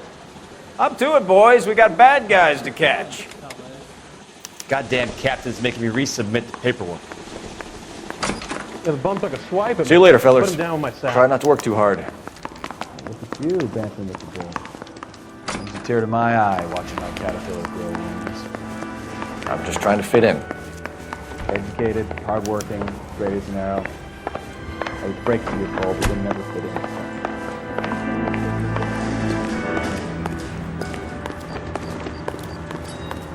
You know the way. You can drive.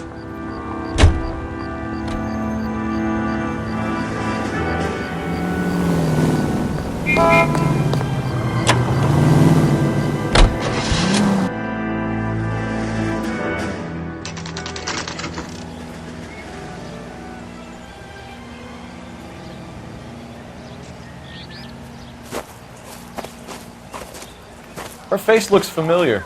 Well, that's June Ballard, Tarzan's sister, beast of the Amazon. She's married to Guy McAfee. The captain has moved to Vegas now, but the two of them still have juice. Phelps, traffic. Detective Phelps. Hey, Bukowski. Long time no see. You could have called this in by megaphone, Enrique. Phelps, this is Enrique Gonzalez. Enrique was a pretty decent middleweight. What do we have, Gonzalez? Broad drives right through the empty lot and off the side of the escarpment. Her stories that a movie producer doped her and her friend and sent the car over the cliff. Was anyone hurt? Driver's beat up. Not too bad considering. If she hadn't hit that billboard, we'd be scraping both of them off the pavement. Passenger's a Jessica Hamilton. She's just a kid. She's pretty knocked around. Kid gonna be all right? I think so. They've taken her to central receiving. If you want to take a look around, stall the ambulance. Thanks. Do that. One more thing. Watch out for the driver. She cuts rough. Hey! Out of the way, bub! If you're looking for the coroner, he's down by the crash site.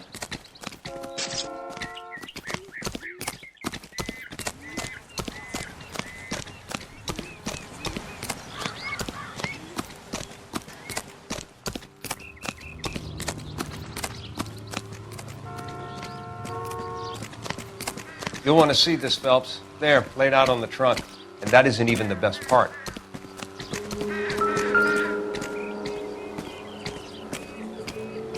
Looks like they're lucky they weren't more badly injured. Must have been unconscious.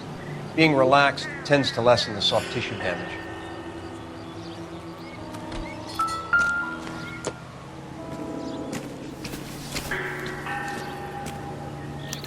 They've been torn off. Where did you find them? They were stuffed in the young lady's handbag. I'll run a trace for semen when I get back to the lab.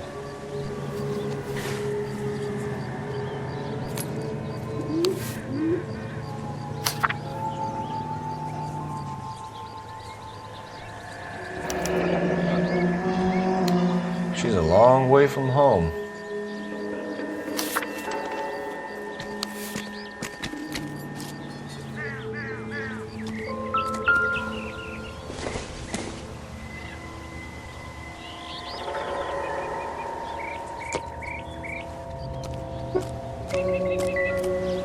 Drunk driver?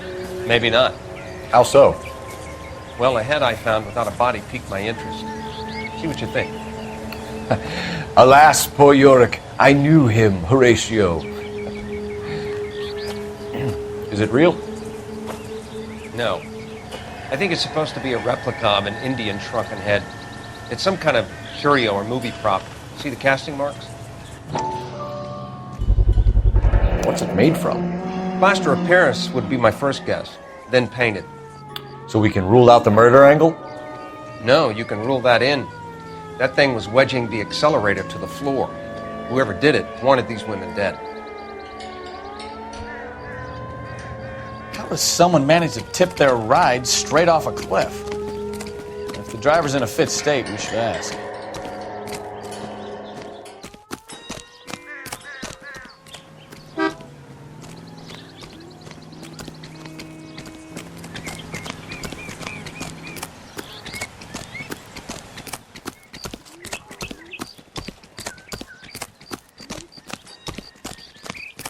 Mrs. McAfee, we would like to ask you a few questions, if that's okay. I prefer to use my maiden name, June Ballard.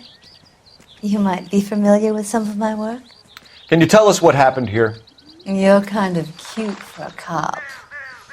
Maybe a bit on the serious side.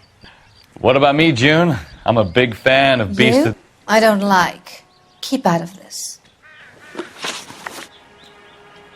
We understand that you're still suffering from the effects of the accident, Mrs. McAfee. The officer says that you claimed that you were drugged. Who did this to you? That rat slipped us a Mickey Finn. It's no wonder I feel so dopey. I can't remember. It's a serious offense to withhold information from the police during a criminal investigation, madam. I told you to call me June. You're making me feel like an old lady. And don't bother your handsome head about this. My husband will settle the score with Mark Bishop. What can you tell us about the passenger in your car? Jessica Hamilton. Poor Jessica. It's been a rough day for her. She's desperate to break into movies. What more can I say? I think you're lying, Mrs. McAfee. I think something happened to Jessica yesterday before the crash. I'm offended, Sunshine. Do you have any proof?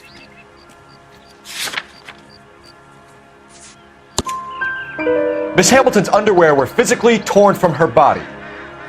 She wanted to go to a casting. I took her to a casting. Whatever happened after that is between her and Mark Bishop. We found a shrunken head.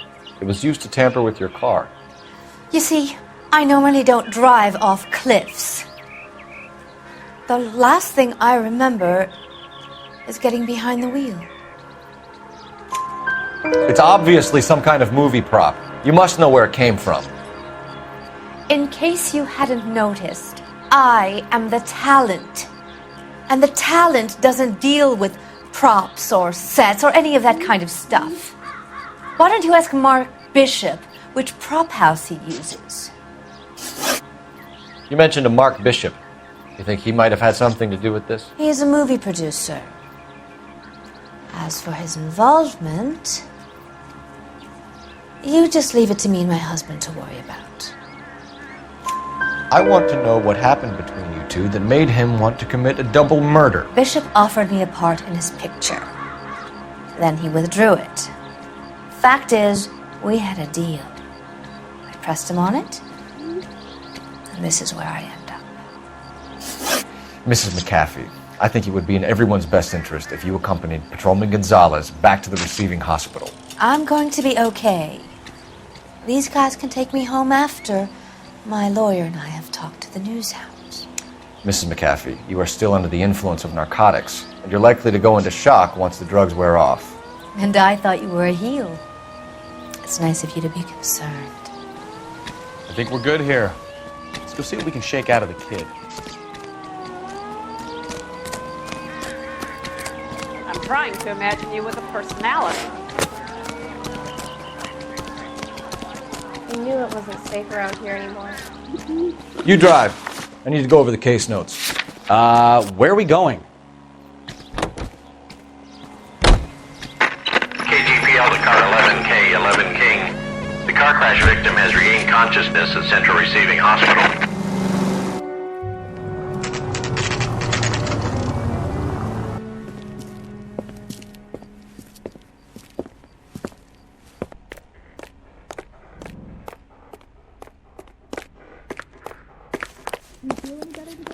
Hello, Detective Phelps, here to interview a Jessica Hamilton. Jessica Hamilton. Oh, yes. She's in the room, right behind you, Detective. How much is this going to set me back? You can't hold me here. Hello, Doctor. I'm Detective Phelps. You're attending to the young lady from the auto accident? Yes. She's conscious now, but I doubt she'll remember much. She's still feeling some of the after effects. Jessica was drugged? She certainly was. Chloral hydrate would be my guess, and there's clear evidence of abuse. She's still a minor, Detective. Someone planned a double murder to cover up a statutory rape? Swap 7 years for life and gets Guy McAfee on their case? Doesn't make much sense to me. I guess it depends on what they had to lose. Are you going to sign him out? Feeling better since this morning, Jessica? A little. My head still feels swimmy. Doctor, I can speak with right this minute.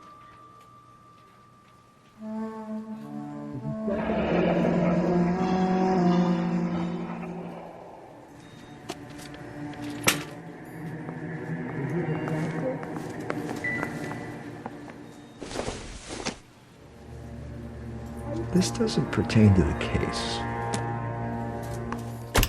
Hello, Jessica. My name is Cole Phelps. I'm a policeman. I'd like to talk to you about your accident, if that's okay. Okay. Can you tell me what you remember about the crash? It's all kind of fuzzy. I remember waking up here. Nothing happened yesterday. Tell the truth, Jessica. Why the big cover-up? I'm not lying to you. We found your underwear in your handbag, Jessica. You need to tell us what happened. The doctor told me what happened. I didn't want that. I just wanted to be a star, to be in movies. I told Junie what happened, and she told me to toughen up. That was the price of stardom. Did she now, cold-hearted bitch? It's not Junie's fault. It's not my first time. I had a boyfriend back home, but my father found out about him. Even if you consented, Jessica, you're still underage. We need to get in touch with your parents, Jessica, to tell them what has happened. Oh, you don't need to worry them. They sent me along to stay with Aunt June. They trust her to take care of me. You're lying, Jessica. How are we going to make this right if you lie to us? Please, detective, why would I lie to you?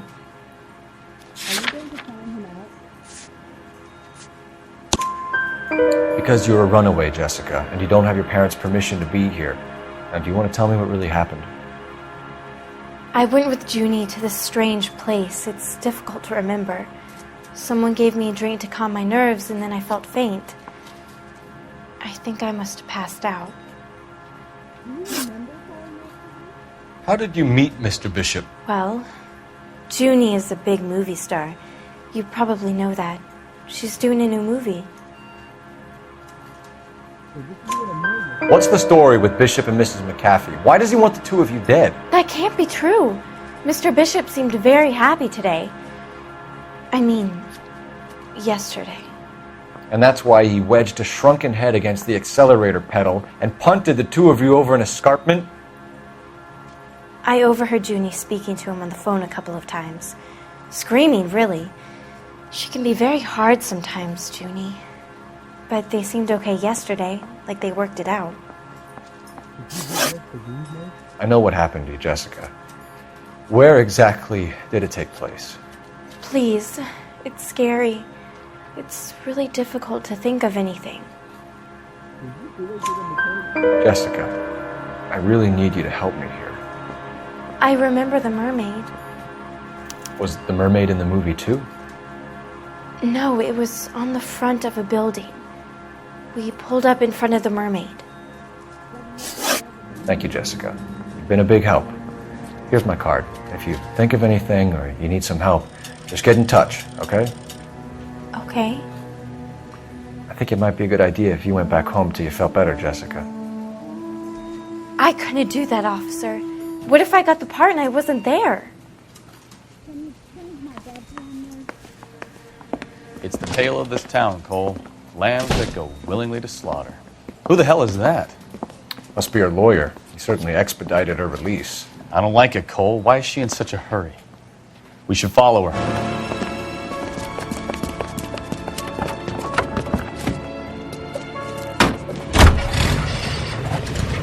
There she goes. Come on.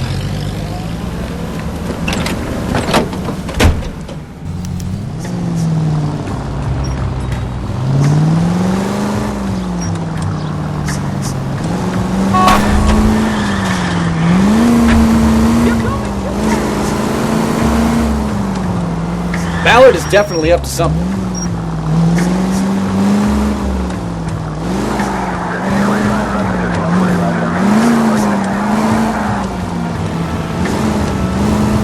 She seems to have made a remarkably speedy recovery.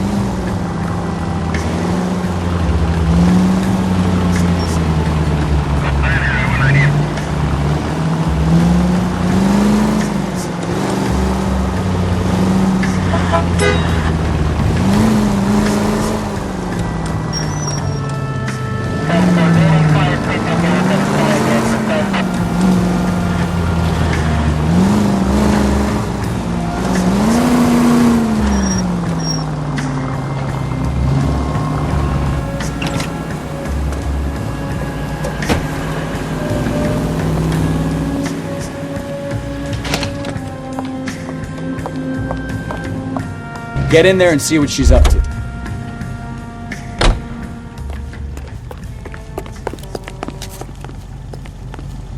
Would you recommend the special, miss?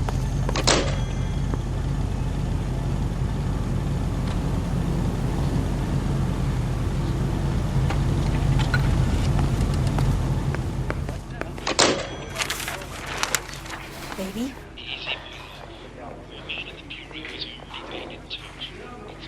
No! I don't want him taught a lesson. You know what I want. Well, then make someone else do it! You still know people out here, don't you? Then make some calls!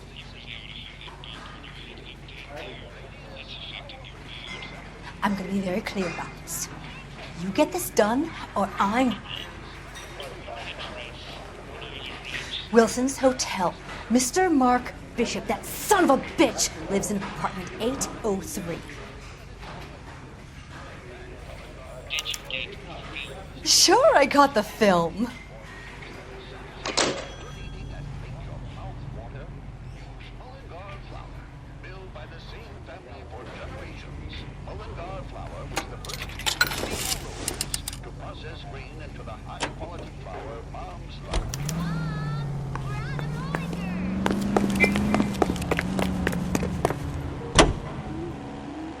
So what's the story? I'm guessing she didn't stop for light refreshments. She made a call. Sounds like Mark Bishop has a heap of trouble headed his way. I've got an address. Wilson's Hotel, apartment 803. Oh shit, you better step on it. If he's got any sense, he'll be as far away from home as possible. If he had any sense, he wouldn't have tried bumping off Guy McCaffrey's wife in the first place. Or he'd done the job properly. McCaffrey will break a fella's legs just for looking at his property. What did you make of the kid? You believe her story? I think she was doped out of her tiny mind and given the casting couch. That fucking bitch Ballard sold her out. So if Ballard was doing someone a favor, why did they try to kill her?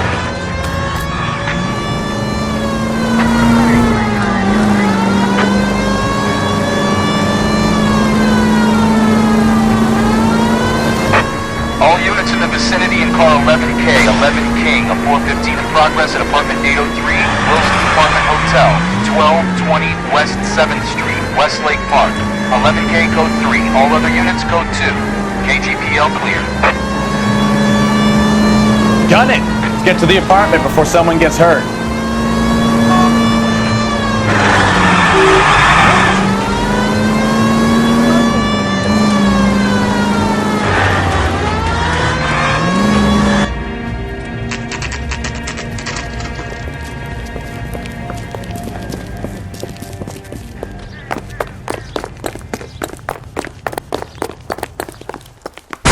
You the cops? I tried to stop them. It's room 803, left out of the elevator.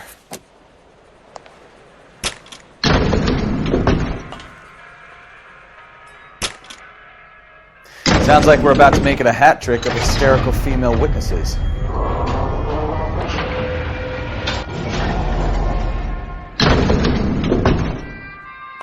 Look, lady, I can pound you or I can pound your husband. Give it up! LAPD!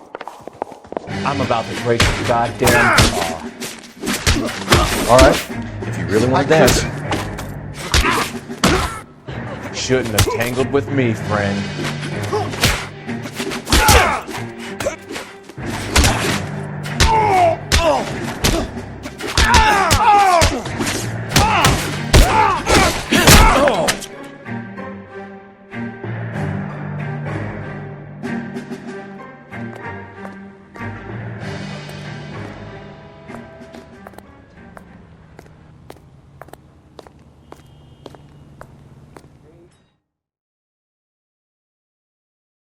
Are you injured, Mrs. Bishop? I'm all right now. Those horrible, awful men. Perhaps you should sit down, ma'am. Yes. Forgive me, officers. I'm very flushed. I'll just sit down for a moment. That's perfectly normal, ma'am. Take a moment while we look around. Yes, thank you. Just look at this mess.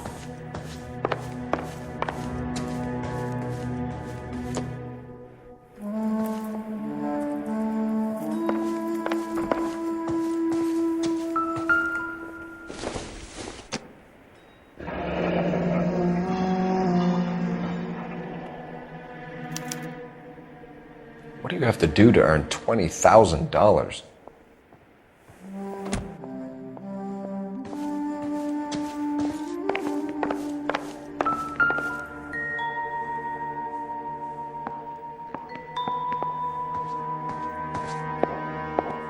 Presented to Mark.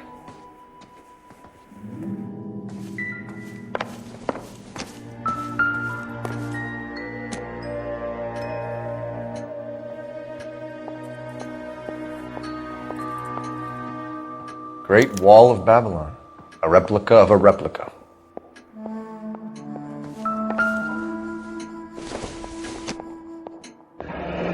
Looks like the old movie set downtown.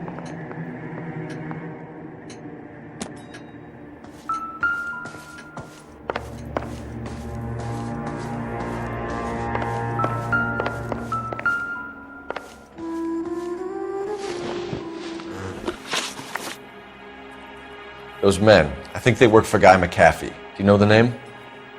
No. Why should I? June Ballard is married to Guy McAfee. Have you heard of her? That slut. She's been badgering my husband for days. Mrs. McAfee alleges that your husband tried to kill her and her friend last night. I think you should tell us what you know. My husband's a movie producer. This has something to do with his new picture. He doesn't include me in his business. June Ballard said she had a deal to be in his new picture. Mark repeatedly told her no. He had Joan Leslie lined up for the role. That's how he got the finance. June made all kinds of threats. She was very rude to me. You know June Ballard? We were both on the same picture a few years back. That's how I met my husband. Your husband was at a casting yesterday with a young girl? Not that I know of. He told me he was looking at locations. The picture's been cast. Jessica remembered a mermaid. The mermaid on the front of the prop store. You better come clean with me. This is a sick town, Detective. Are you sure you really want to know? The truth is, my husband likes them young. And you think that's okay? I was 16 when I first met him. I thought he was a genius, a magician with film. I was 20 before I realized he was just a B-movie hack. But he's nothing compared to some of the monsters at these big studios. My guess is Ballard sacrificed her little friend. Happens to a lot of girls.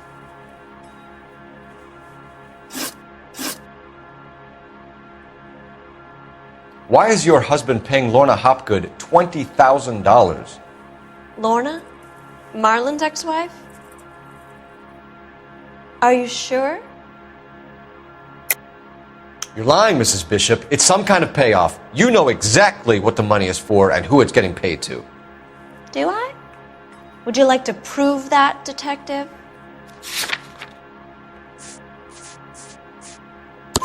Your husband looks like he's being blackmailed. They obviously have something on him if he's prepared to kill to cover it up. Why is the payment going to Hopgood and not McAfee? Lorna works at a check-cashing place in Hollywood. You need to ask Hopgood why he needs that much money in cash.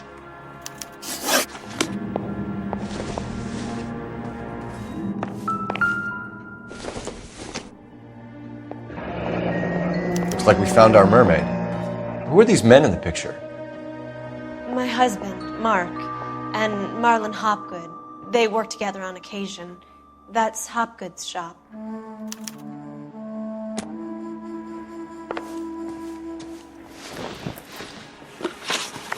Where can we find your husband, ma'am?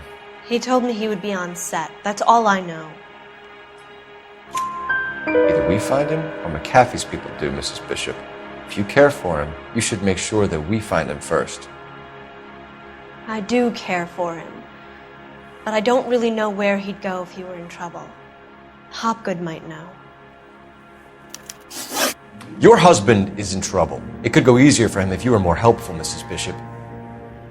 He's a big boy, Detective, and so are you. This is Hollywood. There's always a deal to be done.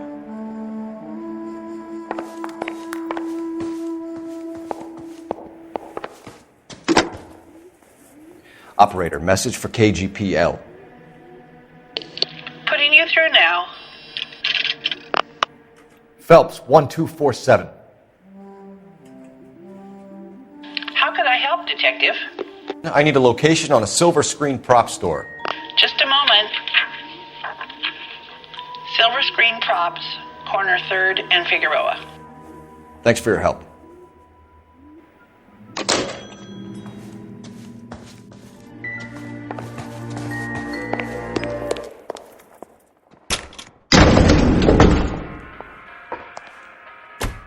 An aging movie star, a wannabe starlet, a movie producer's wife, finally rubbing shoulders with the almost rich and famous.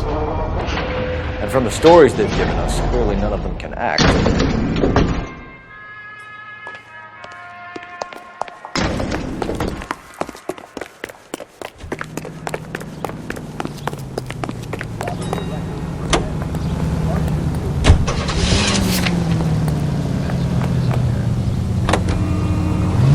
Mrs. Bishop knows more than she's letting on. She doesn't seem to realize how much trouble her husband is in.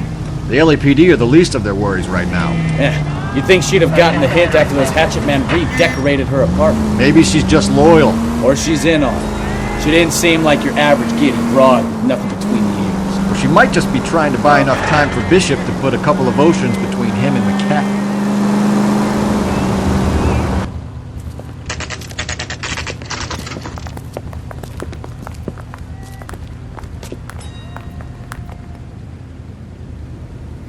I'm gonna get good and tight come Friday. Phelps and Bukowski, LAPD. We're investigating the attempted murder of June Ballard and Jessica Hamilton. Christ! I'm Marlon Hopgood. How can I help? You hold castings here? How'd you hear about that?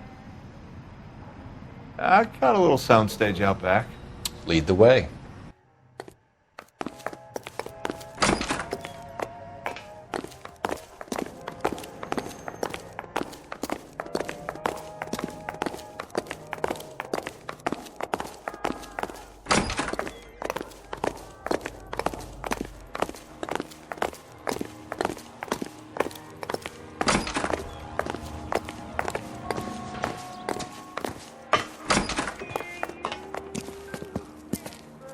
Keep him here, Stefan.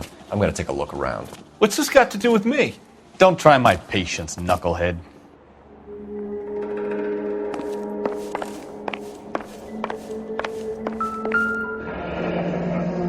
Turn off the lights, Hopgood. Why would I want to do that? Humor him. One-way mirrors. There's a room on the other side. Huh. Well. Find a way into that peep den, Phelps. I'll stay here and keep our pervert company.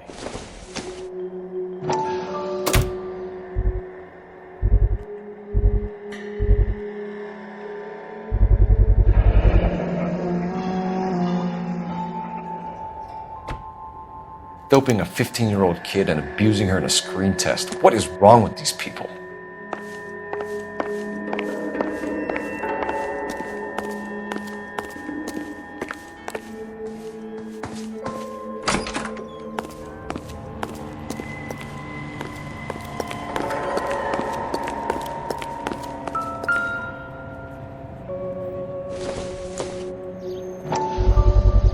So this is where you sprang from.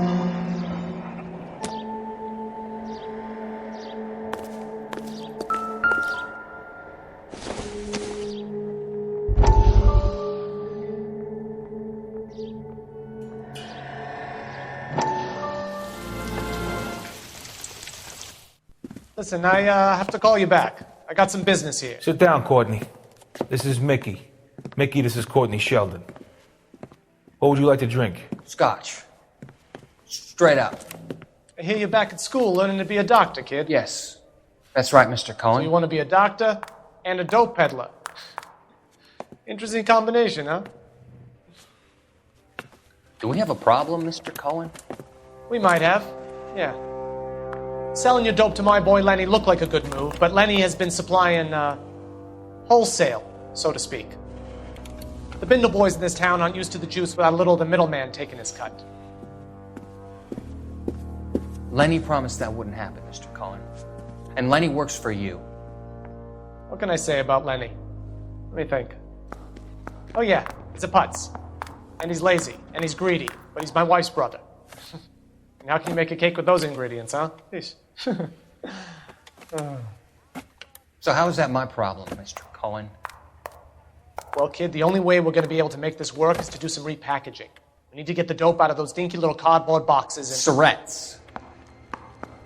Yeah, surrettes. Great. We can put it into a big vat so we can water it down a little bit. I won't bore you with the chemistry, but it doesn't work that way. You're likely to kill even more people. Okay, listen. We want to buy you out, kid. I'll offer you 50 grand.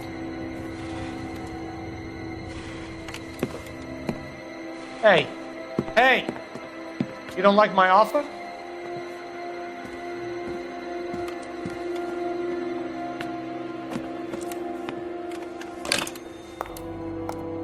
The Sheldon kid? I think I want him dead.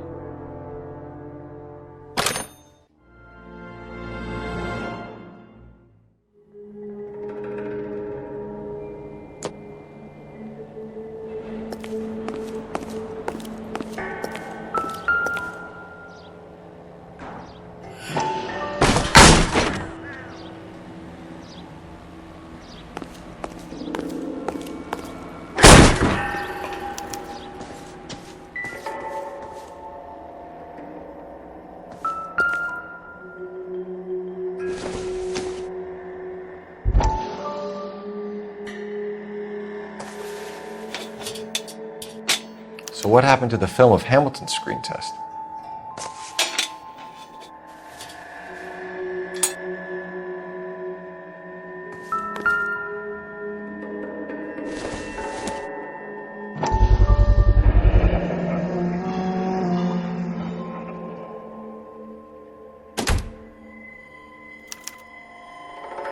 Jungle Drums, 8th and Francisco. Attention, Mark Bishop.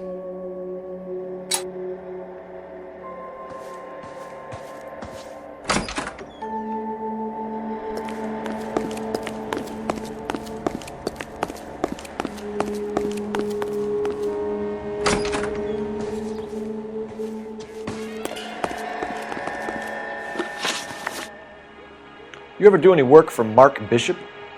Mainly do work for the studios. RKO, Republic, Warner Brothers. So yeah, when Bishop is doing work for a studio, yes. When did you last see him? Now I'm doing work for his next picture. Still pre-production though. Haven't seen him around here in a while. I know you're lying, Hopgood. Bishop was here, and you know exactly what he was doing and what he left lying around afterwards. You come in here without a warrant, and now you start throwing your weight around?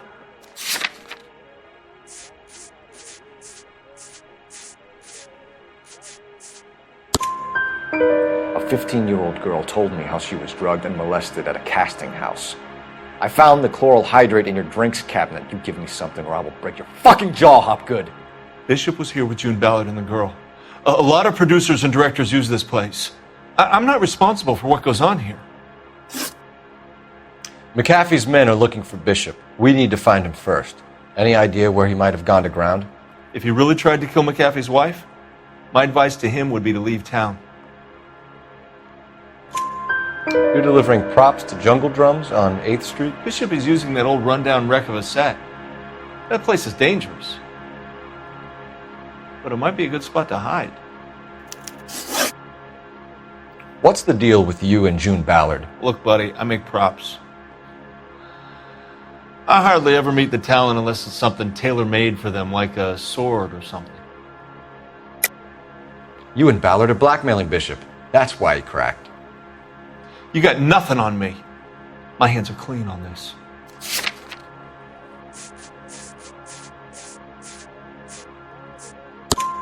Enough! I've been in your peep room, Hopgood. I've seen your smut pictures and the camera setup. You made a movie of Jessica. I found the canister. The deal is I get to sell the movies to burlesque houses and private collectors. These movie guys love seeing their cocks on screen, but part of the arrangement is I never film their faces. June had me film Bishop, and then she kept the movie for insurance. He went apeshit when he realized his face was front and center. Who has the film now? Who else? McAfee. Ballard had what she wanted. Where does the money come into it? What money? Enough of the lies. I told you, I get my cut selling dirty movies.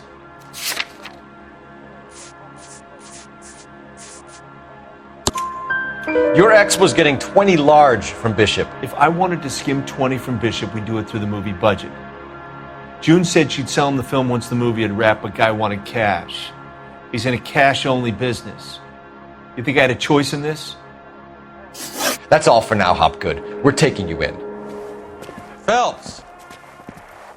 Roy Earl, ad vice. Hold on a moment. This is clearly a vice case. You've been roughing up my informant? Hopgood is a vice informer? Yes, he is, Phelps, and a very important one. Look at that mug. Have you been upsetting these two officers, Marlin? So we just drop it? You do if you know what's good for you. You need to catch the movie producer before an angry husband does, from what I'm hearing. I'll be making a full report to the captain, Detective. You do that, kid. We're all very impressed with you. Let it slide, Cole. Let's get out of here. Detectives. Johnny Goldberg. You work for Mickey C. That's right, detectives. You wouldn't happen to know the guys who roughed up Mrs. Bishop earlier today by any chance? No, not us. We don't do that kind of thing. It's the husband we'd like to talk to. This is a police matter. You don't want to be taken in for obstruction of justice, do you, boys? You could try the obstruction rap, but it won't stick. We could beat that. You've had your 10 cents worth, gentlemen. Bishop knows how the world works. Mrs. McAfee hits him up for a movie part. Happens every day.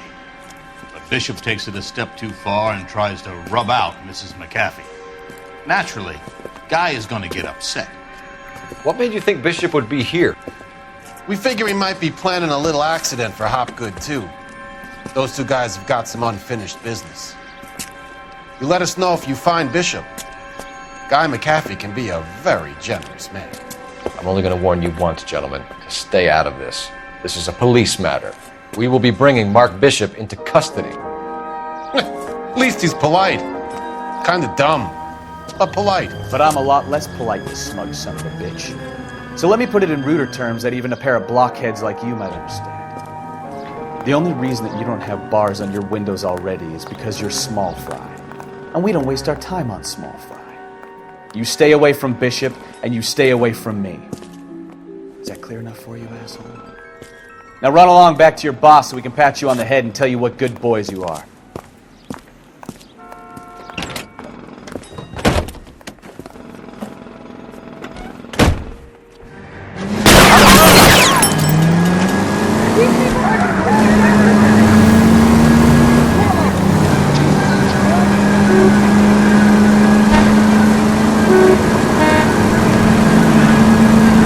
Anybody get the Bishop before they do. I can't take the shot from here, Cole.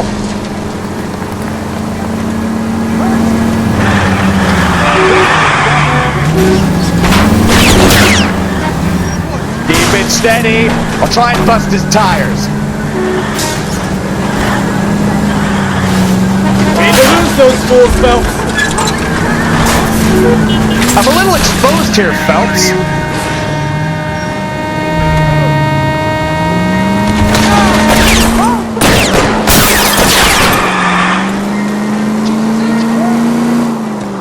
Make a move! We're sitting ducks here!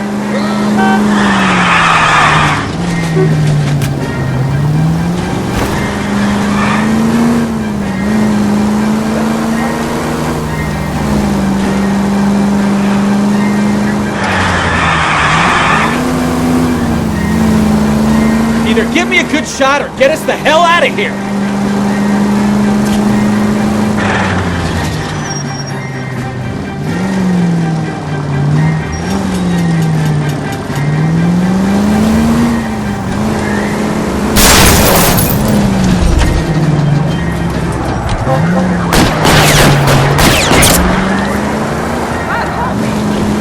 Jesus, Bishop started a goddamn war!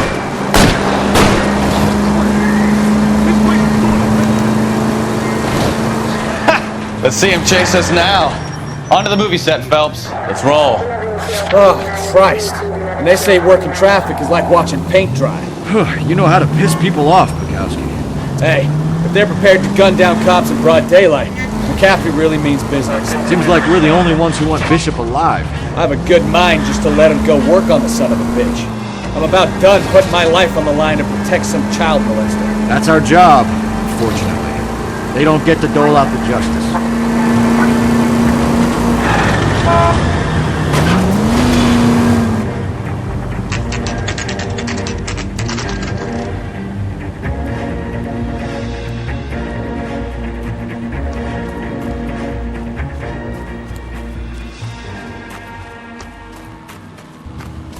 There's the slippery bastard now.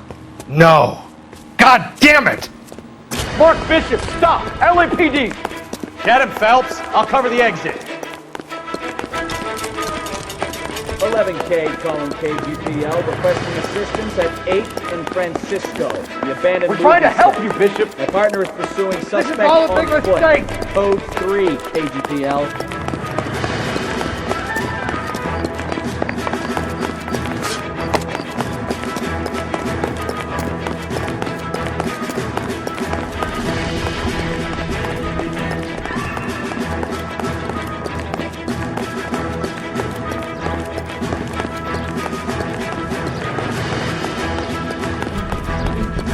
It's us or McAfee's boys. Your choice.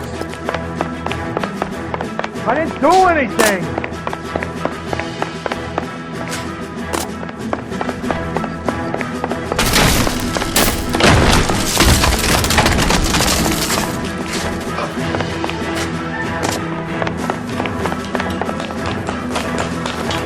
Bishop, that's enough. That girl made it all up!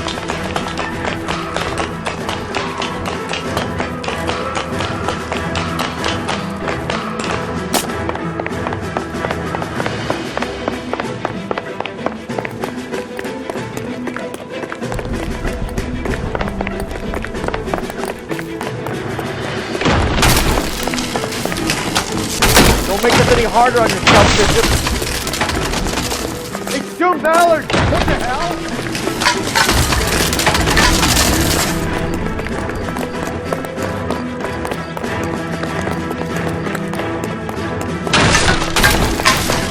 Hands in the air, Bishop.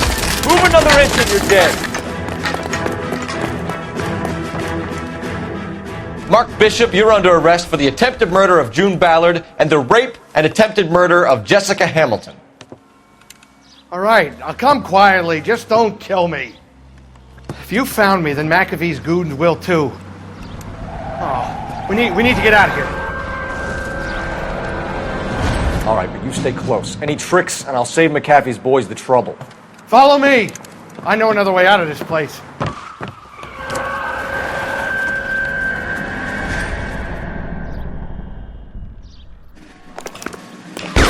Christ, detective, they're trying to kill me!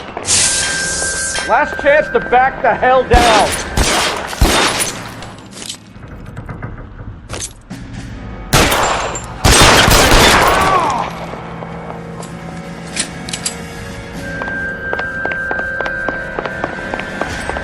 McAfee doesn't make the rules. Kill him, for God's sake! I don't want to die! Reinforcements are on the way. C-76. There's no way out of here. I thought you said you knew where you were going. We have to jump for it. LAPD, you're making a big mistake.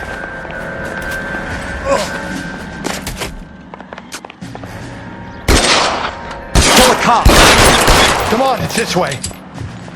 Is this really the best McAfee's got?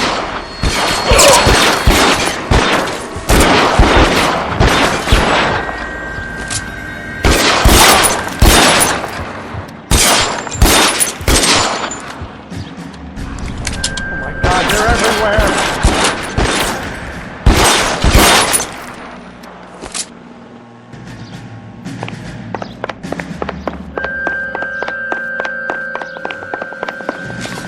You have to get me out of here.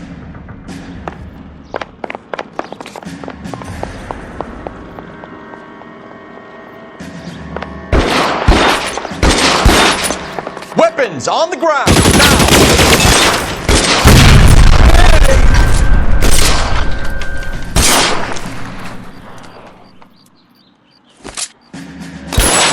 Just got you there. There's a ladder leading to the ground. For the love of God, how many are there?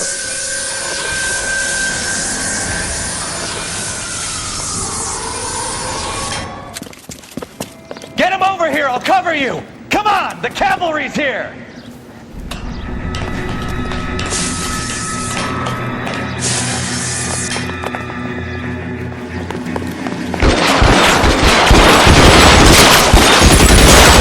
Those barrels at the base of the elevator.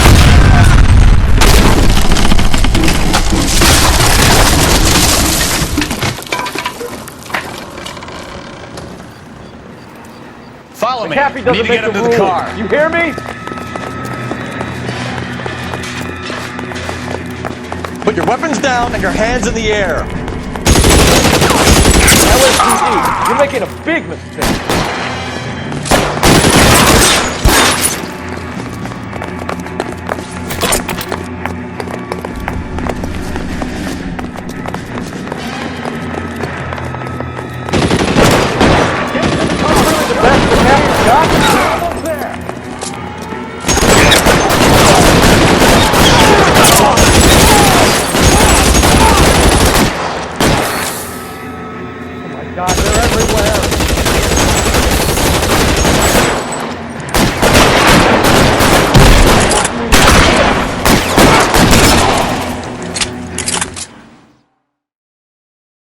Now, this is what I call a result. Mark Bishop, erstwhile film producer, an all-around piece of shit, catches a fast ticket to Quentin for stitch rape and attempted murder, so he gets to spend the next 15 years playing sissy instead of sticking it to little girls. That is justice with a capital J, Detective Phelps. Developed such a reputation, I'm not going to be able to hold on to you any longer. You're getting promoted. Go on, get your new assignment. It was good working with you, son.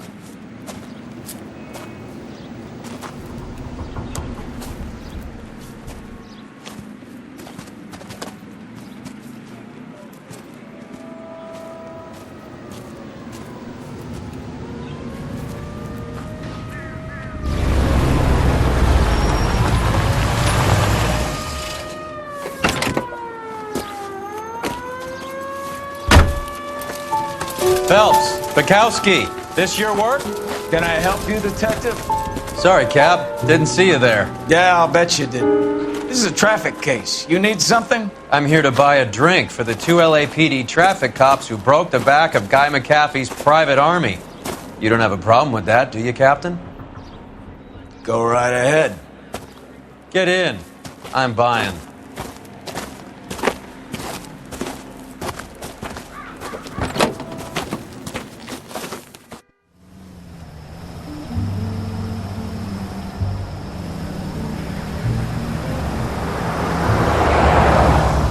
You'll like this place. A lot of movie people hang out here.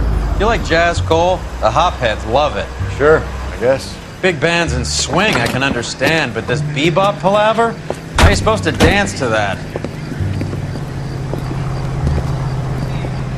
This is Phelps, Leroy. Be nice to him. You'll like this place. They treat you right. You like a table, Roy?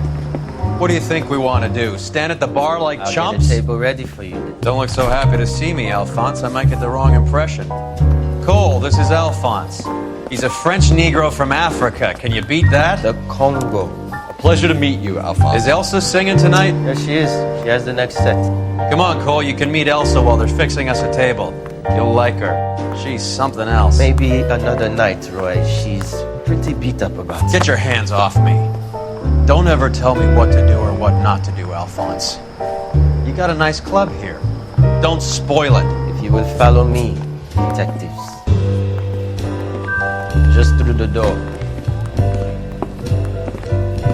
He was my only real friend, Harlan. We went through it all. Do you realize what he meant to me? Of course I do. You have no idea. You said it was construction work. It was an industrial accident, Elsa. How can I be held responsible? Elsa, are you going on? Louis, for God's sake, he was my best friend.